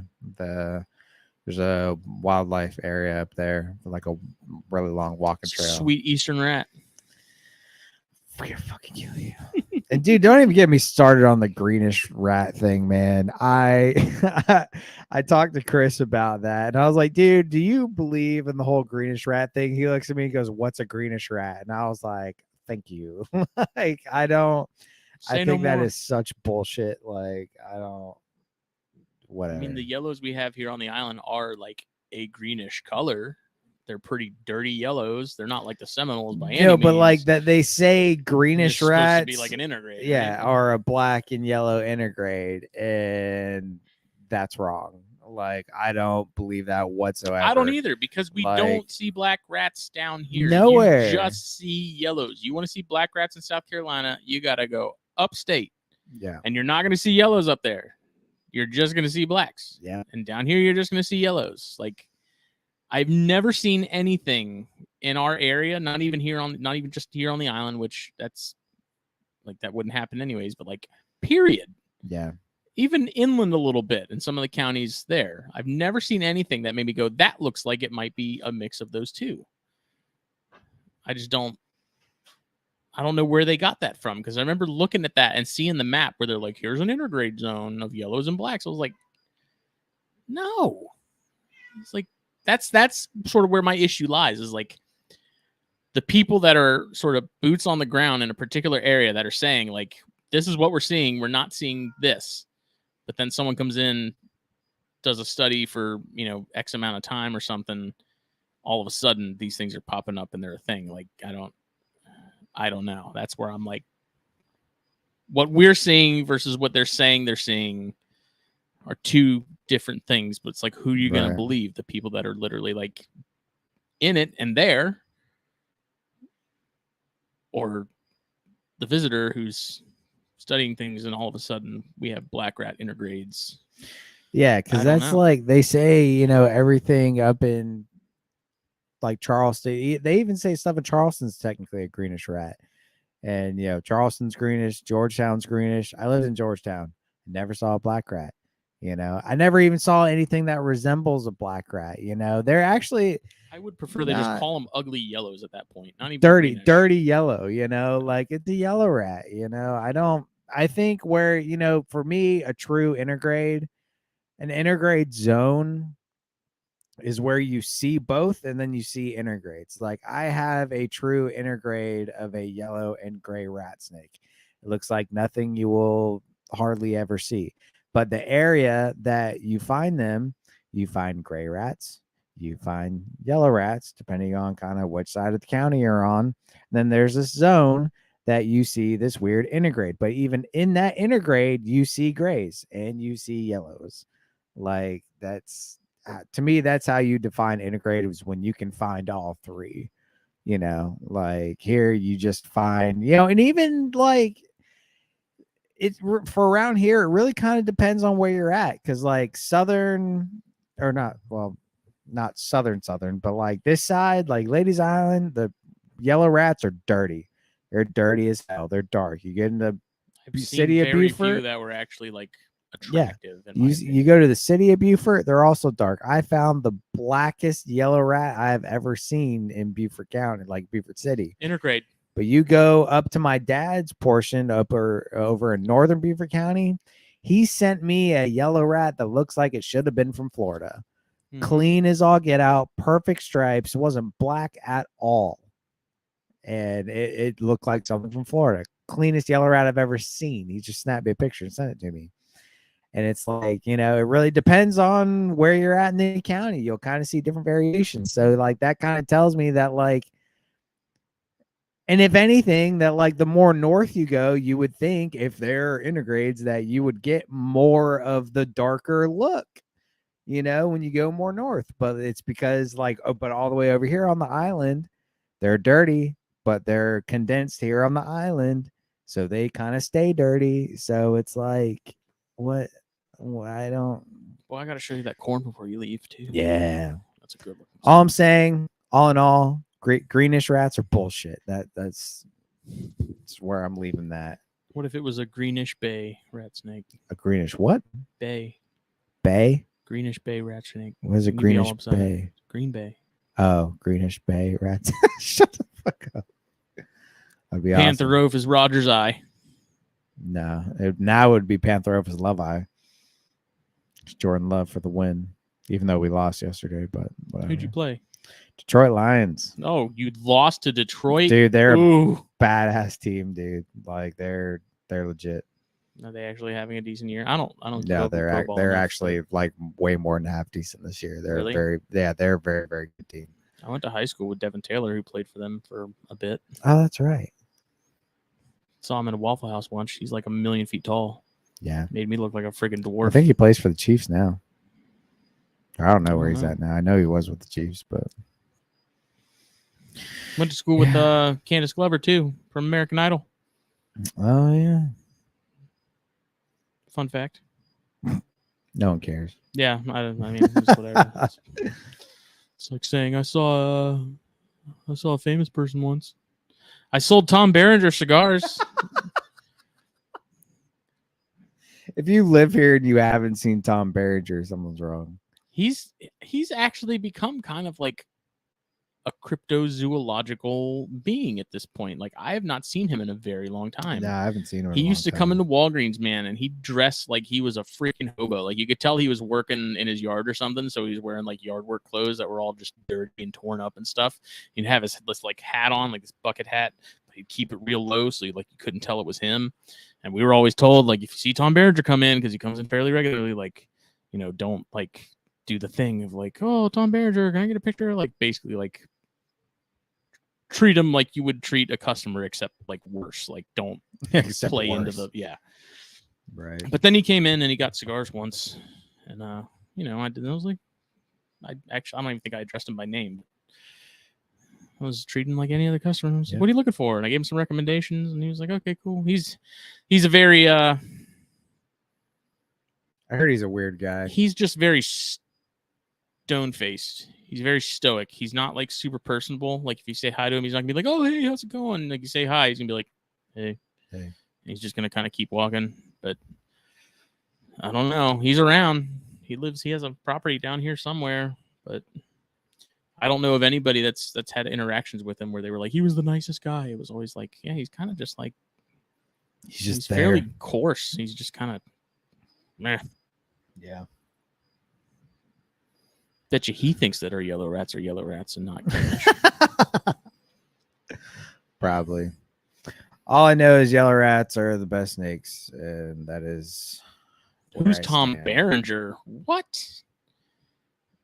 You never saw Platoon? He was in Inception, but I didn't watch Inception entirely. I only saw bits and pieces of it. Yeah, to be honest, if I saw him, I probably wouldn't even know it was him at this point. I know who he is because I live here, and that's if you like, he's pretty recognizable. If you've seen him, you'd know it. Like, he's pretty hard to get mixed up with someone else. But he smiles in some of these pictures, and so it's like, what happened, dude? What happened? He was in Major League, Sniper, The Substitute, Platoon. Apparently, like, there's 20 Sniper movies that he was in. Jesus. Major League 2, The Big Chill. Training Day. Don't remember him being in that.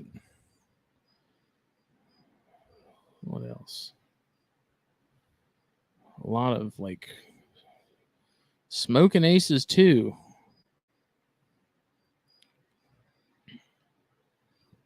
But if you've seen Platoon, he was the not antagonist, but the bad guy in Platoon. I haven't seen that. Sergeant Barnes, Staff Sergeant Barnes.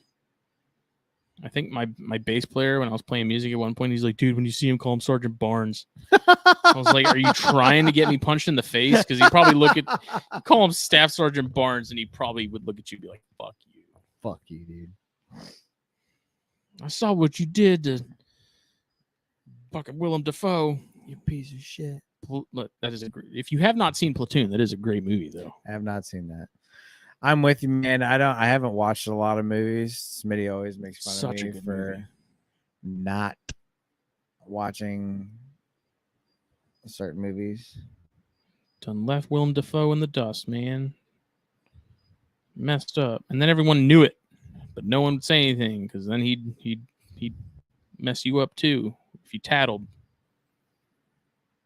It's a great movie. Anyways, 200 episodes, buddy. what have you garnered? What have you taken away from 200 episodes of THP? I think a better question is, what haven't I taken away from this, man? It's so weird to think about, like we've been doing this for what, 5-6 years Yeah, now? I was saying before you got here, I think next year's going to be 6, 6, if I'm not mistaken. And I was 21, 22 when we started this, man. Just a boy, yeah, almost a man. I was but a boy, I was fresh back from Texas, and when we Stiff first, finger and all. yeah, man, dude, come back from, you met me at such a weird time, man. Like so I graduated college in 2016. I moved to Texas in 2016. Then I moved back in January 2017. And then we met in 2017. And it was just a really weird time, man. In Texas, that's kind of when I started to have a lot more animals, because the person I was with also enjoyed Was an enabler. Animals. Yeah. I mean, she, not really. I mean, we kind of enabled each other. But that was all very, very, not the animal part, just the situationship part was very unhealthy for me. So I was really learning how to be myself when you and I kind of met, and I was learning how to do all this, kind of by myself, and I was trying to grow my name and all that. And, it's weird, man. The progression from then to now is, night and day. And, there's been so many different aspects of my life in the last 5 years, between, moving back from Texas and, living in a shitty trailer, to just being in weird spots, to my sabbatical for a year, and then, to where I am now is just, it's been a long road. Like, it feels like a lot longer than 5 years. It's kind of one of those things. I feel like I've kind of been through hell and back in that, mindset. And now, things are better than ever. And well, when you date the devil, it kind of, you tend to come back from yeah, there. Literally. So it's, I've taken a lot from this, man. Over the course of the years, this has been kind of an outlet, been a place I can just kind of just talk snakes and be okay, and everything's fine when you're doing the podcast, like you don't have to worry about or think about anything else. And it's been a real release for me, over the years. And I've learned so much from the people we've had on. I feel like we've built a family, absolutely, over the last, 5-6 years doing this. And it's been incredible. I wouldn't know most of the people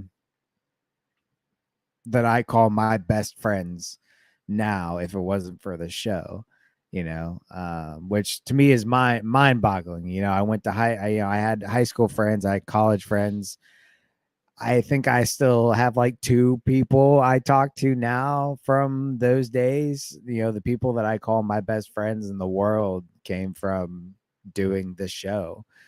And, I couldn't be more grateful. I'm thankful for you. I'm thankful for all the people that we've met and created this community, through the podcast. And it's been incredible. I was actually, a buddy of mine from actually high school was at my house the other day because I hadn't talked to him in years, and he was in town, and he came over, and I was feeding the baby, so I was showing him everything. And he was like, how did I told him about the podcast and everything. He's like, man, how did that even come about? And so I kind of went down memory lane a little bit, about how you and I, met, so long ago, and how it all just like kind of came together. You randomly followed me. I had nothing about being in Beaufort on my end, and I saw your page, Palmetto Coast Exotics, followed you, and I was like, that kind of sounds like somebody that would be semi near me, and went to your page, and you're in Beaufort, South Carolina. So I was like, well, hell, let me shoot this guy a message. And, after a month of kind of hanging out a little bit and talking, you're like, hey, let's do a podcast. And I'm like, dude, what's a podcast? Like, what are we going to talk about? I still remember your exact words. No, you didn't say, I don't know. You said, I asked you, like, what are we going to talk about? You said, what do we talk about every single day? I was like, this. And he's like, you're like, we're just going to record it. It's like, we're going to talk about what we talk about every single fucking day. And all we have to do is record it. And I was like, okay, screw it. Let's give it a shot, and actually scrolling back and seeing if like the original conversation is even still on Instagram. Oh man, that was so long ago. I don't know. We don't talk like individually on Instagram that much, so it's not that far of a stretch. Yeah, from Instagram.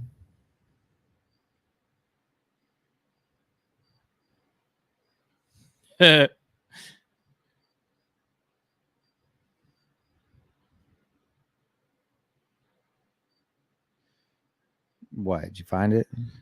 No, just other like old conversations and stuff. Yeah. It's just the goofy shit that people post on Instagram, and us going like, what is this? Why? It was such a different time, man, because back then it was like, it was just you and me, it was like February 8th, 2018. You messaged me first. I did. Oh, you went back to the first message? You're from Beaufort? ? No way. That's where I'm at. Ha ha. Don't know many reptile people around here. I said, I sure am. ! I live in Mossy Oaks. I made a reptile group on Facebook for reptile folks between here and Hilton Head.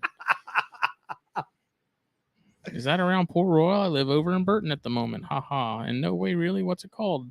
Beaufort, Bluffton, Hilton Head Reptile Group. And here's the marker for our maps. Like, yeah, I'm down the street from La Nopalera on Rebo. There's a Mexican restaurant. Yeah, that's right, dude.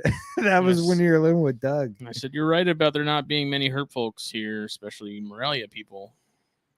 Yeah, because you kept a few chondros, and I had some carpets. I had quite a few carpets. Let's see. Then you used me to get in my door you wanted to look at some caramel carpets that I had. Like, I want to come over and look at them. You didn't actually want to buy them. You just wanted to scope out my shit. You came to the trap house. Oh God, I forgot about that. Holy shit. Yeah, that dude. I remember pulling up to your place when you were living there for the first time and being like, I'm about to get fucking robbed. I was like, this ain't a dude on Instagram. This is like some friggin' like predator dude with a machete. Like, he's gonna chop my arm off if I don't give him my wallet. Yeah. I was like, there's someone. I was like, ain't nobody living here. Yeah. And then I saw your head poke out from like the blinds. I was like, oh God. Yeah, you always had to look out over there, man. You always had to I look. Just remember walking around, looking around, being like, who's gonna jump out the bushes and fuck me up? Like, yeah. Yeah, because you had striped caramel head albinos. You had. I got a pair of striped caramel 66% pos het albino and a diamond jungle jag. Yeah. And then excuse me. I was like, how much are you asking on him? You said, I'd like to get $300 for the pair of caramels and $300 for the DJJ. But if someone offered me something close to those prices, I'd have a hard time turning it down. And I said, let me ask my wife. Yeah, classic. No, I said, I'd be interested if I won't be able to drop any money on anything anytime soon. I said, too many bills. Wah. Credit cards are the devil. I told you that early on. Yeah. Let's see. I'm trying to find the message when you asked me about the podcast. Yeah. We may have been messaging on Facebook at that point. I don't know.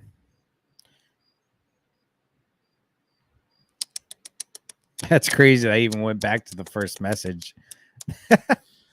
That's insane.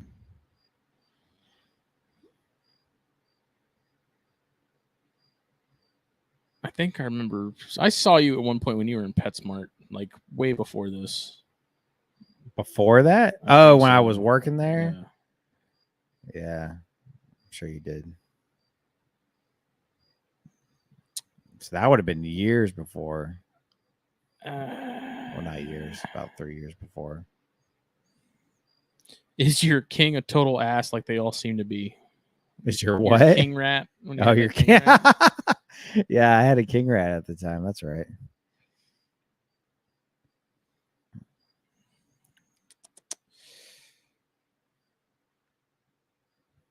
I had a lot of different shit at that point, man. I think at that point, I had a king rat. I had a water python. I had a Nicaraguan boa constrictor.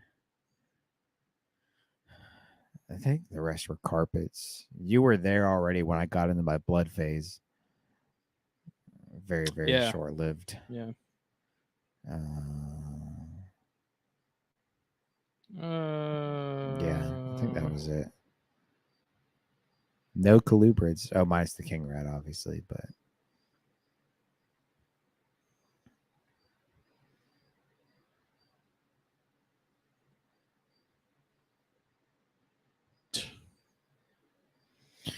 yeah, weird times, man. You know, like you said, it's funny. Like you and I don't really talk one-on-one all that much anymore, unless it's about the show and the podcast or something, and trying to figure out a guest and all that. Which is weird, man. We started with nothing and nobody, just us and a couple microphones. Oh, how far we have come. You received my secret and silent command. You're like, what do you want? I said nothing. What? I don't know. What's up, Harry? He said, y'all. It must have been Facebook. Y'all need a bro date. We had many of those. These days are long past us, Harry. What did I say? Are you about done scrolling? Damn. I don't know. Yeah, I guess.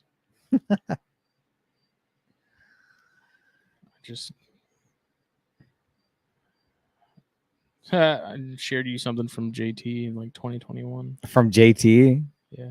Oh, wait, crazy. No, this is okay. That's all semi-recent. But yeah, dude, it's been wild. I think sort of my biggest takeaway from 200 episodes so far is do what works for you. Yeah. Of all the things that we've learned, all the people we've talked to, sort of the one thing that just seems to come back as far as common denominators is like do what works. You can go in the groups and you can have people tell you a million different ways how to do the same thing, or have a million people tell you the same way to do something, but if it doesn't work for you or your room or your situation, don't do it. I know we've talked about it a little bit too in the past. Don't be afraid to experiment and try things to see if they work or not. I think it's the small things like that of taking the chances and trying to sort of learn things and figure out what might be a missing piece of the puzzle or something. Is the only way that we sort of progress and we learn these things. And yeah, man, it's been wild. I mean, I think the biggest thing, like favor we could have done ourselves, in the beginning was going into it with no real expectations or knowing what's going to happen and just being like, you just flying by the seat of our pants. You know, we're just hopping in the van with the guy that said he's got candy for us and seeing what happens. Like, yeah. And it's been, you know, here we are. I mean, I think about it actually a lot. You know, none of the network stuff would have happened if we hadn't started this. The magazine wouldn't have started if we hadn't started this. I'm in the same boat as you. Like, the people that we're fortunate enough to call friends are direct result of this. The opportunities as far as species that I'm currently keeping that I was sure I never would, is a direct result of this. And people thank us a lot for the work we've put in and stuff. And I mean, yeah, it is work, but I'm with Jake. Like, it's really not work, because this is sort of the 2 times a week, I guess, for me, like, where I don't, all the bullshit going on outside of this and herps, it's left at the door. You know, like, I'm here. It's a nice 2-hour break to just kind of bullshit and hang out with you and Phil and whoever we happen to have on. And it's even 2 or 3-fold, because I'm also learning things and getting perspectives from people that I respect and opinions from people I respect, but also helping get that information out for people to also get something out of. Right. And I think a lot of it also boils down to the fact that, like, the people we are that you're listening to or watching, like, that's, if you've ever hung out with us at Daytona, like, this is us. Like, we're really not. It's not a facade. There's no personas or anything going on. It's not, it's not 2 different people from what you get on camera or in audio versus, in real life, so to speak. I like to think that at least plays a part in why we've done so well over the years, and how we're this deep into this many episodes. Is like, I think even on a subconscious level, like, people pick up on authenticity, and people can pick up on when someone's kind of bullshitting a little bit. Yeah. I think overall, almost, I mean, entirely, really, like, we've been pretty honest as far as, like, our failures and our missteps and things within our collection and animals and mistakes and things. And we've never been scared to talk about it or share our experiences with it. And I know for me, that's wanting someone else to learn from from my mistakes, so they don't have to go through what I went through with the same thing, I mean, that's why I came out and I can't tell you how scared I was to come out and talk about the Nido shit that I dealt with. Like, that was the scariest thing I've ever dealt with in my collection. And, I was horrified to come out and tell, anybody who listened that, I had this problem. And, but I also knew that, I felt like I kind of had to, just to be completely transparent and try and help somebody else that goes through it, man. Like, it's a part of the journey. Well, and that's the thing is, I mean, you see so many people are, I don't think it's as much of an issue now as it was a couple of years ago, but so many people were so terrified if they found out they had Nido or something to say anything about having it, because it was like a more or less a witch hunt. But it's a real thing. It's a real occurrence that happens to people. Like, there's multiple people that were, in green trees that sold everything and sort of restarted because of Nido. And it was all kind of done behind the scenes, and you didn't find out about it firsthand. You heard it secondhand from other people. It was fairly gossipy, but it's like, it happens. Yeah. You can obviously quarantine and things help mitigate the risk of things like that happening, but stuff happens. Things happen. Mistakes are made. Like, it is what it is. And I think the fact that you were basically just like, here's what happened, here's how I'm dealing with it, like, this is what you can expect if you are in a certain situation or a similar situation. And here's what I think that's better than just trying to like not tell anybody and keep it hidden while you silently and by yourself put out a massive fire. No, man, I came out on the podcast and said it. I messaged as soon as I got that first positive test. I messaged anybody that had gotten snakes from me in the last year or two, and told them just to watch it, test. And luckily, everybody who tested, came back negative, and it definitely worked out the best that it could, but dude, I was so scared of getting like excommunicated from everybody, but at the same time it was like, fuck it, I know what I'm doing, and I know how I'm going to handle this, and I'm going to be very upfront about it. And, I'm going to come out the other side a better keeper. And I did. Well, that's a huge takeaway too, is think about everything that you learned and took away from that entire experience, as shitty as it was. It was very, very shitty. Like you dealt with something that not a lot of people on that scale are going to have to deal with, if that makes sense. So because I wasn't a big scale. I had 30 animals when it happened, maybe a little bit more. Like, that's something you only really learn by being sort of thrust into it. As much as it sucks, as much as you didn't ask for it, as much as you didn't want it to happen, you come out better as a result on the other side of it. And I think that's why talking about our mistakes and talking about, for me, the number of chondros that I've managed to kill, like all these things, stupid mistakes where I lost green trees or something because I didn't think, and I had a really just stupid lapse in judgment. Right. The stuff getting out of racks or whatever. As much shit as everyone likes to give me, it's like, guess what? You know how many people I've had ask me, should I trust this gap? No. And if I tell them, like, if you have to ask me, then it is too big. Like, get some shims. It turns into a not, hey, look what I did. It turns into a, hey, don't do this. And that's what it's all about to me, man. That's why anything that I've done, I am more than happy to share. And I think you asked my biggest takeaway from the podcast.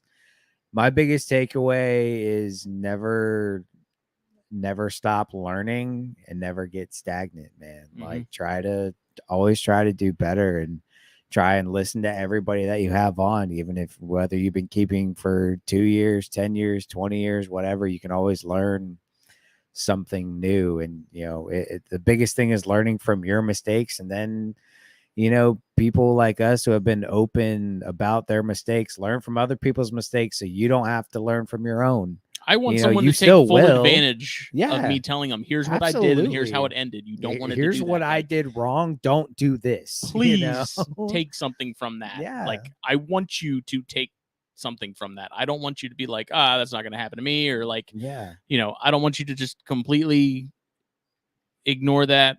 Like, for the love of God, it's too late for me. You can still save yourself. Like, I hope to God somebody hears my Nido thing and goes, man, Jake only had 30 snakes and he still got Nido. Maybe I should still quarantine everything properly. Like, that's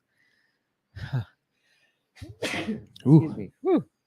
Like, because for me, it's like, it was one of those things that, like, it can happen to anybody. And because it's real life. It doesn't matter how many snakes you got, whether you got 2 or 20 or 100. It's a part of it. The playing field is completely even in that regard. Like, it can happen to the best of us. It can happen to the worst of us. It's part of it. It's man. Real shit. And you kind of just gotta roll with the punches. I tell you, man, that whole, because it was like that was during the Nido thing happened right before my sabbatical.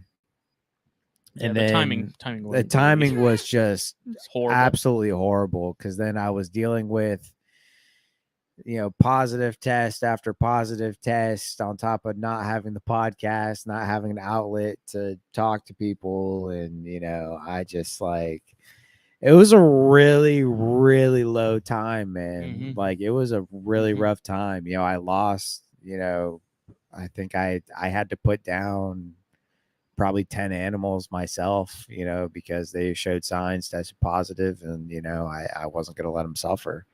So, I put down a huge chunk of my collection at the time, and I lost so many cornerstone animals and animals that meant so much to me. And then I felt like I lost my podcast at the same time, and, my friends, and it sucked, man. it was a really, really low period for me, but at the same time, I came out the other side a better keeper, and it changed my collection. Like I'm very, very happy with the collection I'm at now. It kind of, that's been probably one of the wildest parts too, is the change, just how much both of our collections have changed severely from just in the span of 6 years. I mean, like it feels like it's gone by super fast. But at the same time, it feels like it's been a really long time. But I think a lot of it is because we've had so much go on between then and now, as far as like moves. Yeah, I mean, relationships, you got married. Like, I mean, hell, man, like it's just it's wild to look back at even videos of like my room back then. Yeah, and how I had things set up, and just how much things have changed and morphed over time, and sort of, I think it's really cool to have that sort of documented and to be able to go back and be like, oh yeah, I remember when I had a million crested geckos, and that's also one thing I remember. Carpets that I traded for that first male green tree that I still have. Yeah, just wild. I still remember, like, when I first looked at your page, I was like, "Oh, great! It's just another crested gecko breeder." It's probably a crested gecko. Literally, the only reason I messaged you is because I scrolled down and I saw you had green trees and a Brettles, and I was like, "All right, maybe he's cool. Hope. Maybe he's cool." Yeah. Yeah. I feel like I was kind of part of the reason that you switched to solely snakes once we really started talking. And I was, I think it had a part in it. I think a lot of it was just like snakes were always sort of my thing, and yeah. At that point, I had so many cresteds and I was pretty burnt out that I was just like, I just want to go back to snakes. Yeah. It was just one of those things where it was just, I felt it was time, and it was, it was time to move on. I was there, man. When I was in Texas, we had, probably, I mean, not nearly what you had, but I think there was a period where we had like 40 geckos. Mm-hmm. I hated those things. I didn't hate them. Like, I didn't deal with them. It was one of those things. I was like, these are yours. I'm doing the snakes. Like, you want geckos? It's cool. That's on you. I enjoyed holding them, handling them and stuff, but I didn't really fuck with them like that, just because like I was always a snake guy, man. Mm-hmm. Like, I had geckos growing up and stuff, and I tried it again with the cave geckos, but I was like, no, it's just, I can't do it. I can't do it, and it's funny. I was texting Kayla, and she asked how the podcast was going, and I told her, I was like, yeah, we're just talking about going through memory lane a little bit, 200 episodes deep, almost 6 years in. She texts me back and goes, that's a whole child. And I was like, damn. I was like, man, it kind of is. Oh. I was like, yeah, this is kind of our child, man. Like, it's crazy, mm-hmm. dude. I mean, dude, think about it. Ellie was what, 3 or 4 when we started this, and she's not 10, even. She's 10 or 11 now, isn't she? Yeah, she would have been about 4, 3.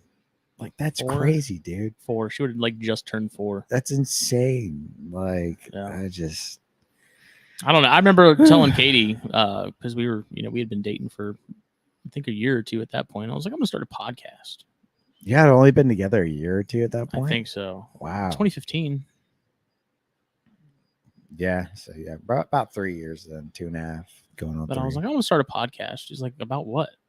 I was like, snakes, reptiles, and stuff. She's like, what are you gonna talk about? Why? Like, I don't know. Snakes, reptiles, and stuff. She still asked me that though. She's still like, how do you guys find 4 hours in a week to just talk? Like, how do you? Because there's sometimes like Chris and I'll do a Corn Stars episode, and after the episode's over, we'll still be sitting there talking for like an hour after we've even stopped. Yeah. And she'll be like, how do you guys, like, you start early? Like Corn Stars, we start at like 7 o'clock, but I won't go to bed until like midnight. It's infinite, man. But I'm like, it's just like, I couldn't, again, that's one of those things where I can't really explain it. She's never had a hobby like that. That's like her purpose of being, if that makes sense. I feel like this is for me. Yeah. And so it's really hard to sort of explain. Like, I don't, when people don't, I could go on about it all the time. Like, it doesn't. when people don't have that, it's hard to grasp, like having, there's some people that have, most people have hobbies. Some people just don't really have any hobbies, like, but it's the same thing as in, when you look at it is, from cars to movies. Some people are so all about cars. That's all they can talk about. It's their entire livelihood. Some people are super in the movies. There's people on YouTube and TikTok that do movie reviews for their freaking living, and like, that's just what they do. And it's just infinite, man. It's like when you have that passion, you find it, and just like, as it's hard for we them, talk in chats every single day for all day about this shit. It's crazy. It's hard for them to sort of understand from our perspective the whole thing. I think it's also hard for us to understand what it's not like. Right. I can't imagine not having this. And I wonder sometimes, like, if I didn't have this, would it be something else? Like, or would I just kind of like not really know exactly what? Like, just didn't really have anything, which I can't wrap my head around. I can't. It's been such a part of me in my life for as long as I can remember. I thought about that the other day of like, would I even still be into reptiles as I am now if I didn't have the podcast? Like, would I be breeding? Would I know how to breed this stuff? Right. Like, would I have, just a couple pets? Would I have none? Like, if it wasn't for this, this has been, it's honestly been kind of a catch-22. It's been amazing, but good fuck. It made me have like 100 snakes now. It's, turned into this whole thing. But I wouldn't trade it for nothing, man. It's I'm very, very, very thankful for the show, this community, and everything we've built. And I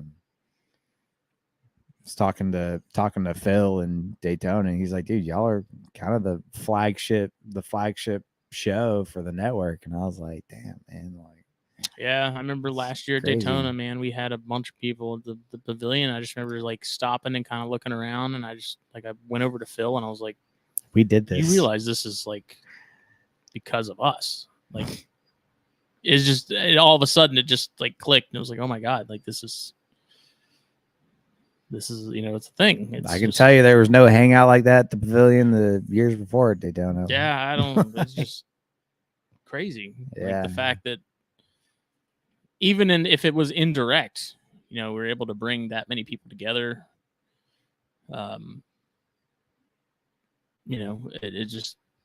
It's wild, and I think that's awesome. I think that kind of thing is exactly what I want herpetoculture to be as a whole, and not what it currently is, at least online. People that have similar interests, and there's no like competition, and there's no bullshit. Everyone's there for the same reason. Everyone's there because they enjoy the same stuff. It's just, everyone looks at each other as a peer and not necessarily right someone who's against them. Right. And a big part of, I think also part of our success is also not holding back as far as like the valleys that also go with those peaks. Yeah. I know we've talked about burnout a lot, even lately for me. Like, I've talked about how overwhelmed I am. I think that kind of stuff helps a lot. I think a lot of people who are in a similar way, it resonates, and I think that gives people sort of a feeling of comfort that's like there's other people that are in the same boat, and they know exactly what you're dealing with. Yeah. And when you do that and you're honest about it, it like, even on the show level, real, like, man, I didn't know. Yeah, exactly. It's like, I didn't know that many people that dealt with, the whole Nido thing, and, but when I actually talked about it, people were like, dude, like, I had the same thing, and so it's like, I feel like being honest about your successes, but also your failures, it kind of validates people almost to like be able to, number one, talk about it. Number two, to know they're not alone, in the bullshit that we've all dealt with. So it's like, dude, like we're all in this together, man, and all we can do is try and lift each other up and be there for one another, man. That's my biggest thing, and I firmly believe it resonates more too when we're currently living in an age where everything is the highlight reel. Yeah. And you're not seeing the repeated nut shots that you're getting, that everyone at some point is likely to experience themselves, and not being afraid to talk about it and be like, here's like, I fucked up. Yeah. In front of hundreds of people, just saying like, here's messed up, Yeah. I think that's the best thing we could have done overall. On top of just, again, not having any expectations, not going into it, be like, okay, if we don't have 1,000 plays within like 2 months, we just need to give up. Yeah. Like, do you think about statistically though, like the number of podcasts that even make it to like 50 episodes is low, man. Very, very low. Yeah. Like the fact that we've made it this far, the fact that we've made it to 100 is a big deal, because so many podcasts start, they don't get the traction, people don't see results immediately, and then they just say, okay, it's not going to work out, and they bail on it. And the fact is like, everyone started at zero. Yeah. Everyone started with very little eyeballs and ears. Yeah. And it's just consistency over time. And again, like, keeping it a bullshit free zone. Yeah. Keeping it honest, and keeping it real, and being yourself, as cliche as it is. Yeah. I mean, just like, again, like the fact, I think overall the network is at like 350 something episodes, if not more than that. It's crazy, man. Like, it's wild, man. And it's because of the people that are, listening, whether you're listening to it right now, or you're watching it right now, or you're listening to it the next morning, or whenever. If it wasn't for any of you and the people that are here with us on a weekly basis and doing their thing, that are enjoying the show, whether you're anywhere in the world, which, that alone blows my mind. Yeah. That people in Australia have listened to us, people in Europe, and like we got some really random ones, like people from like the Netherlands, Lithuania, and shit, stuff, Romania. Yeah, we're listening to our show, which is like, that's so mind-boggling to me, man. Like, that's insane. But I think something else we kind of did right on this is none of this is like scripted. Most of these most of these shows don't even have an outline. This is all it's just natural talk. It's just let it natural go flow, where it goes, shoot from the hip, and sometimes we have an outline. If we have a specific guest, we'll come up with just single talking points, but none of it's scripted. It's no bullshit. It's like, my biggest thing is I hate stuff that sounds very scripted and all that.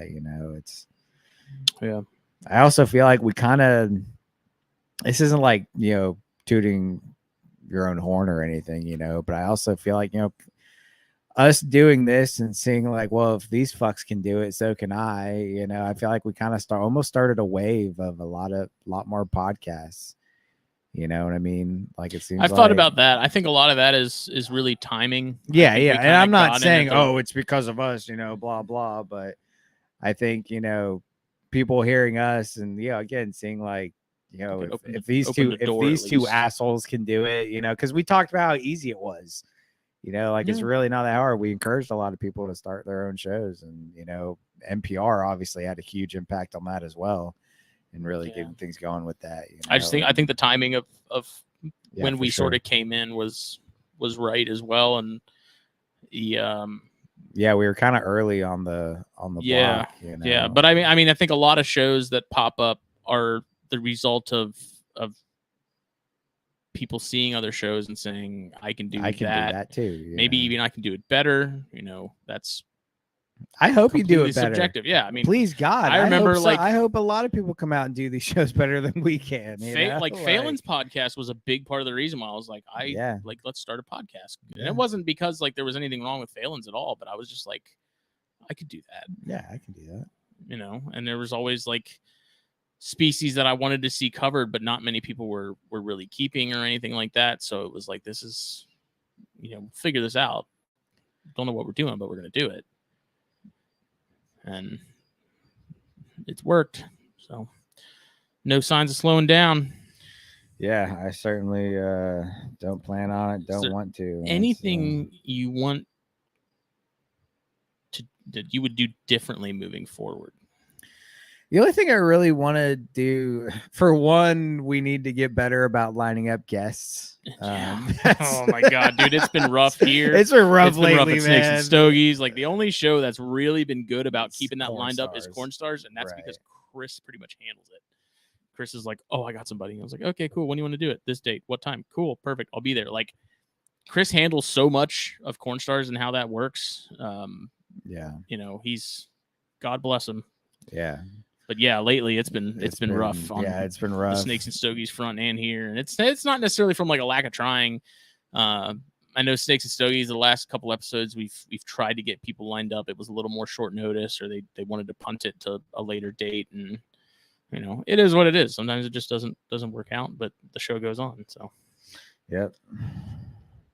And then the only other thing that, you know, that for me is the big thing, is getting guests a little bit better about lining up, you know. But I also think we can do more one-on-ones, you know. I've enjoyed the one-on-ones you and Phil do, you know. I've been listening to you guys every week. Yeah, I always enjoy those. So I think we can be more willing to do one-on-ones more often. But I say it every year, I really want to do more like video stuff. Yeah. You know, yeah. I say that every single year, you know, every time we come back to one of these episodes, you know, a special episode, and what would you change? And, you know, I really want to do more video stuff. And I did it for like half a second. I did like one field herping video, and I really wish I'd have kept up with it, but life got super busy. It's just, man, video is a different beast, man. There's so much more work involved with that and more time.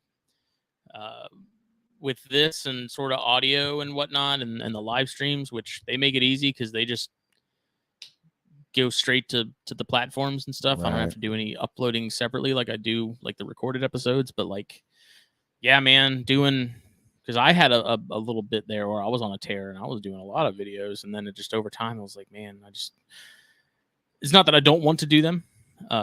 It's a matter of time and being able to sit down and edit and do these things, and then finding stuff to talk about that I think is interesting enough to warrant a video. You know, for me, what I want to do is just like quicker, simple stuff, something that I can just post on Instagram, you know, like species highlights, you know, quick, you know, little, this is what I do for this, not a care video, but like, this is how I do it, and this is what works for me. You know, and then just like a species highlight, you know, like the Dekertz rats, you know, or Deckerts. Yeah, those are that's a species, a type of rat snake that not a lot of people know about. And I really just want to do a video, be like, look at these Deckerts, you know, they're really cool, really unique. This is why I like them. This is how I have them set up, and do that for those Jedi, you know, everything, man. Well, I think species like that in particular that aren't getting as much attention, and there is definitely a subculture of people that are interested in those species, but maybe there's not a ton of information out there about them. Yeah, you know, the Jansenii are a prime example. I actually probably should revisit a video on those as far as like what's changed, because I did a video not long after I got them, which was like 2 years ago at this point. Doing a new video on those as far as like, here's what I'm doing now compared to what I was doing then, and then something on like Persimmon. Like, there's not a lot of information out there on Persimmon or how to do those. So like, when we're talking about species like that are not commonly kept, I feel that it is almost like a responsibility on my part to get information out there for those people that might be looking for it and may not be easy to find. And then making sure people know that there's an open door where it's like, if you have any questions, like, you can message me, you can leave comments. Like, I will not tell you to piss off. Like, I'm going to help you, because I know how frustrating it is to have a species where there is very little information on how to keep them successfully and keep them alive, for that matter. So I do feel that there's a certain level of like duty on my part to put that information out there. And the magazine, I think, was a really good outlet for that as well. Because then we could get those people outside of myself that were, you know, like Rob Stone, that has dealt with all the Gonyosoma and stuff and is a wealth of knowledge, and it's non-invasive from the perspective of like, he doesn't have to clear up his schedule to come on a show and talk about it. He can write about it in his own time. We can put it in whichever issue it happens to land on. All that stuff, like, that is the sort of the the point of the magazine overall was like, let's get more obscure stuff out there that people probably or may not know about. Because that kind of stuff is important, like the article on breeding cyanea. There's like, there's some information out there, but there wasn't really a lot of like in-depth information. Breeding the Jansenii, for example, for me, like only having Freight Friedis's articles on goniosoma.org to really reference any in-depth information in terms of like incubation time, temperatures, how the egg box should be set up. Like there's really nowhere else that information exists. So I'm having to go off someone else's blueprint in a completely different state, completely different environment, more or less, because he was up north, I believe, when he was breeding at the time. Like for me to figure this stuff out to the point to where I get eggs, I incubate them. Like, it didn't hatch and it didn't end well. I have more information now than I did last year. Yeah. Because last year I just got to the point of getting eggs, even though they weren't good. Like those stepping stones, like documenting as much of that information as possible, putting it out there for people so that when they too are trying to breed Jansenii, that information is there. And then having groups like, the U.S. Goniosoma Alliance, which is still there. There's still like 100. There's like 100 people in there. It's not a ton, but I don't expect there to be a lot of people in that group because there's not a lot of people that are really committed to working with that genus in the first place. But to have one singular hub that people can join and go to and ask questions, and you're not going to get like inundated with bullshit. No one's going to like roast you. Like it's all people that are there for the same reason. Like none of us know a whole lot about any of these snakes that we're keeping. So it's like, if we can collectively piece together information through these groups, overall, like the rising, a rising tide lifts all ships kind of thing. Yeah. So I think coupled all of that together with the network and everything else outside of it, I think that's the aim, is to help people get better at keeping and understanding what we're working with. Us as well. We're not exempt from that at all. Like half the reason we have people on is to learn from them. And it's a self-serving, full disclosure, it's completely selfish. If I want to have, who's a good example? Matt Most. Like if I'm having Matt Most, it's because I have questions for Matt that I think would be valuable to other people listening. I think he would have information that people would find interesting that they want to listen to. Like my goal for the longest time with the podcast, and I mean, lately it's been a little slack, but like, is every episode I want there to be something to be taken away. Like I want someone to take something from the episode. And I mean, the other part of that is also I wanted it to be sort of just a break from day-to-day life and it just be entertainment, more or less. But 9 times out of 10, I genuinely want there to be nuggets of wisdom in the episodes we're bringing to the table. So I hope we've hit that goal. I know there's been a handful of episodes across the shows over the years that were definitely duds, more or less. Yeah, that's some that's for they can't all be zingers. Some are going to be better than others. But damn it, we tried, and damn it, we're going to keep doing it. So yeah. Well, with that, we are approaching the 2.5 hour mark. So with that, I just want to thank everybody for the years and years of support. It's been a journey, and wouldn't change any of it. So thank you all for tuning in every week. Thanks, and jumping on these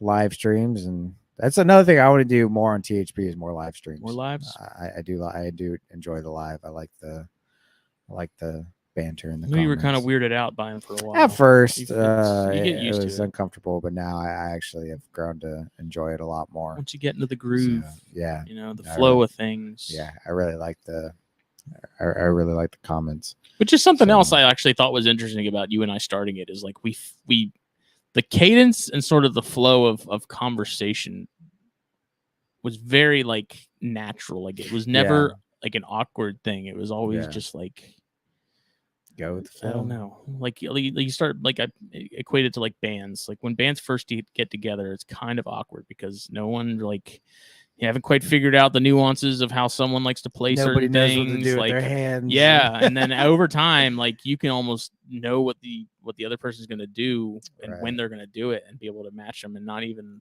be completely playing off the cuff. And so it's like we just naturally just kind of hit the ground running and fell into that groove. And I think it was even crazier that happened because you and I had pretty much just met at that point. We had known each other all of a couple months when we started the podcast. So it was kind of wild, but 200 deep. And Harry, just like Harry said, here's to 200 more, man. That's right. That's plan on keeping it going a long time. But thank you all. Thank you all of our listeners. Thank you to our sponsors, BlackBoxCages.com and Steve Snaketuary. Steve's been with us for a very long time. Yeah, I was mentioning that before you got here too. Like Steve's been around damn near since the beginning. So. Yeah, BlackBox has been here several years now as well, or a couple years now, and wouldn't change any of it, man. So thank you guys. Thank you to our sponsors, and thank you everybody.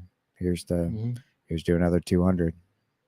Yeah, and when people message me and I say I appreciate the support, I absolutely mean that. Like the fact that someone messages me and goes out of their way to say, like, I listen to the show, I enjoy it.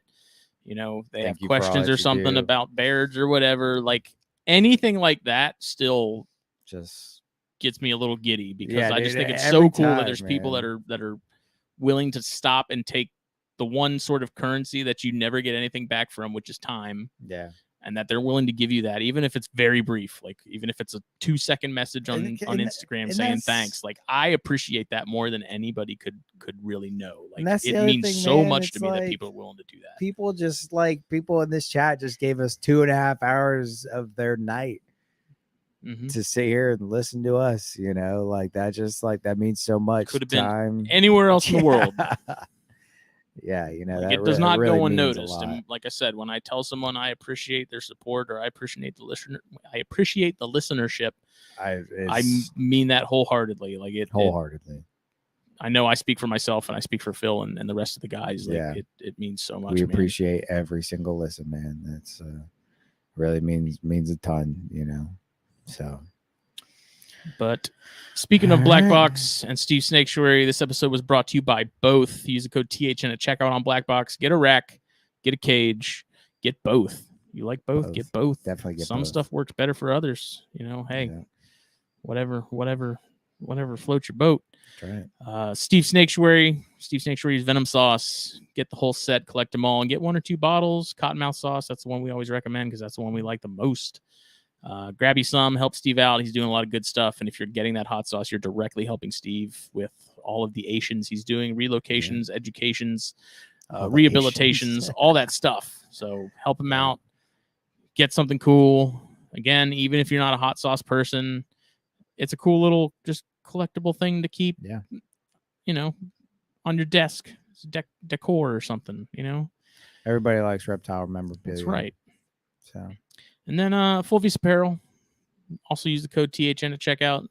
THN listeners and viewers like you get that code exclusively here when you listen to this or watch this. Doesn't get posted anywhere else. 15% off your order. And we ship internationally now, and that code should be good. I actually need to double check that now that I think about it. If you're listening internationally, I'm going to double check that the THN code works for you as well. And new shirts and stuff to come here within the next couple days because I'm sending some to Chris and I want to have them on the website before Chris gets them and posts them, because then I'm going to have a bunch of people message me saying, I want one, where do I get it? And I'm like, I don't have it up yet. And it takes time to actually get all the mock-up pictures together and uploaded and how I want them. So that's going to happen. Be on the lookout. Follow it, Full Visa Apparel, on Facebook and Instagram. Help your boy out.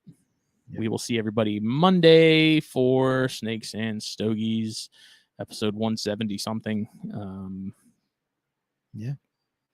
Don't know if we've got anybody lined up again. I'm stuck in there. Working on it for next week for us. So we'll see. Okay. Trying. Cool. So word. Thank you, everybody. Thank you, everybody. Good night.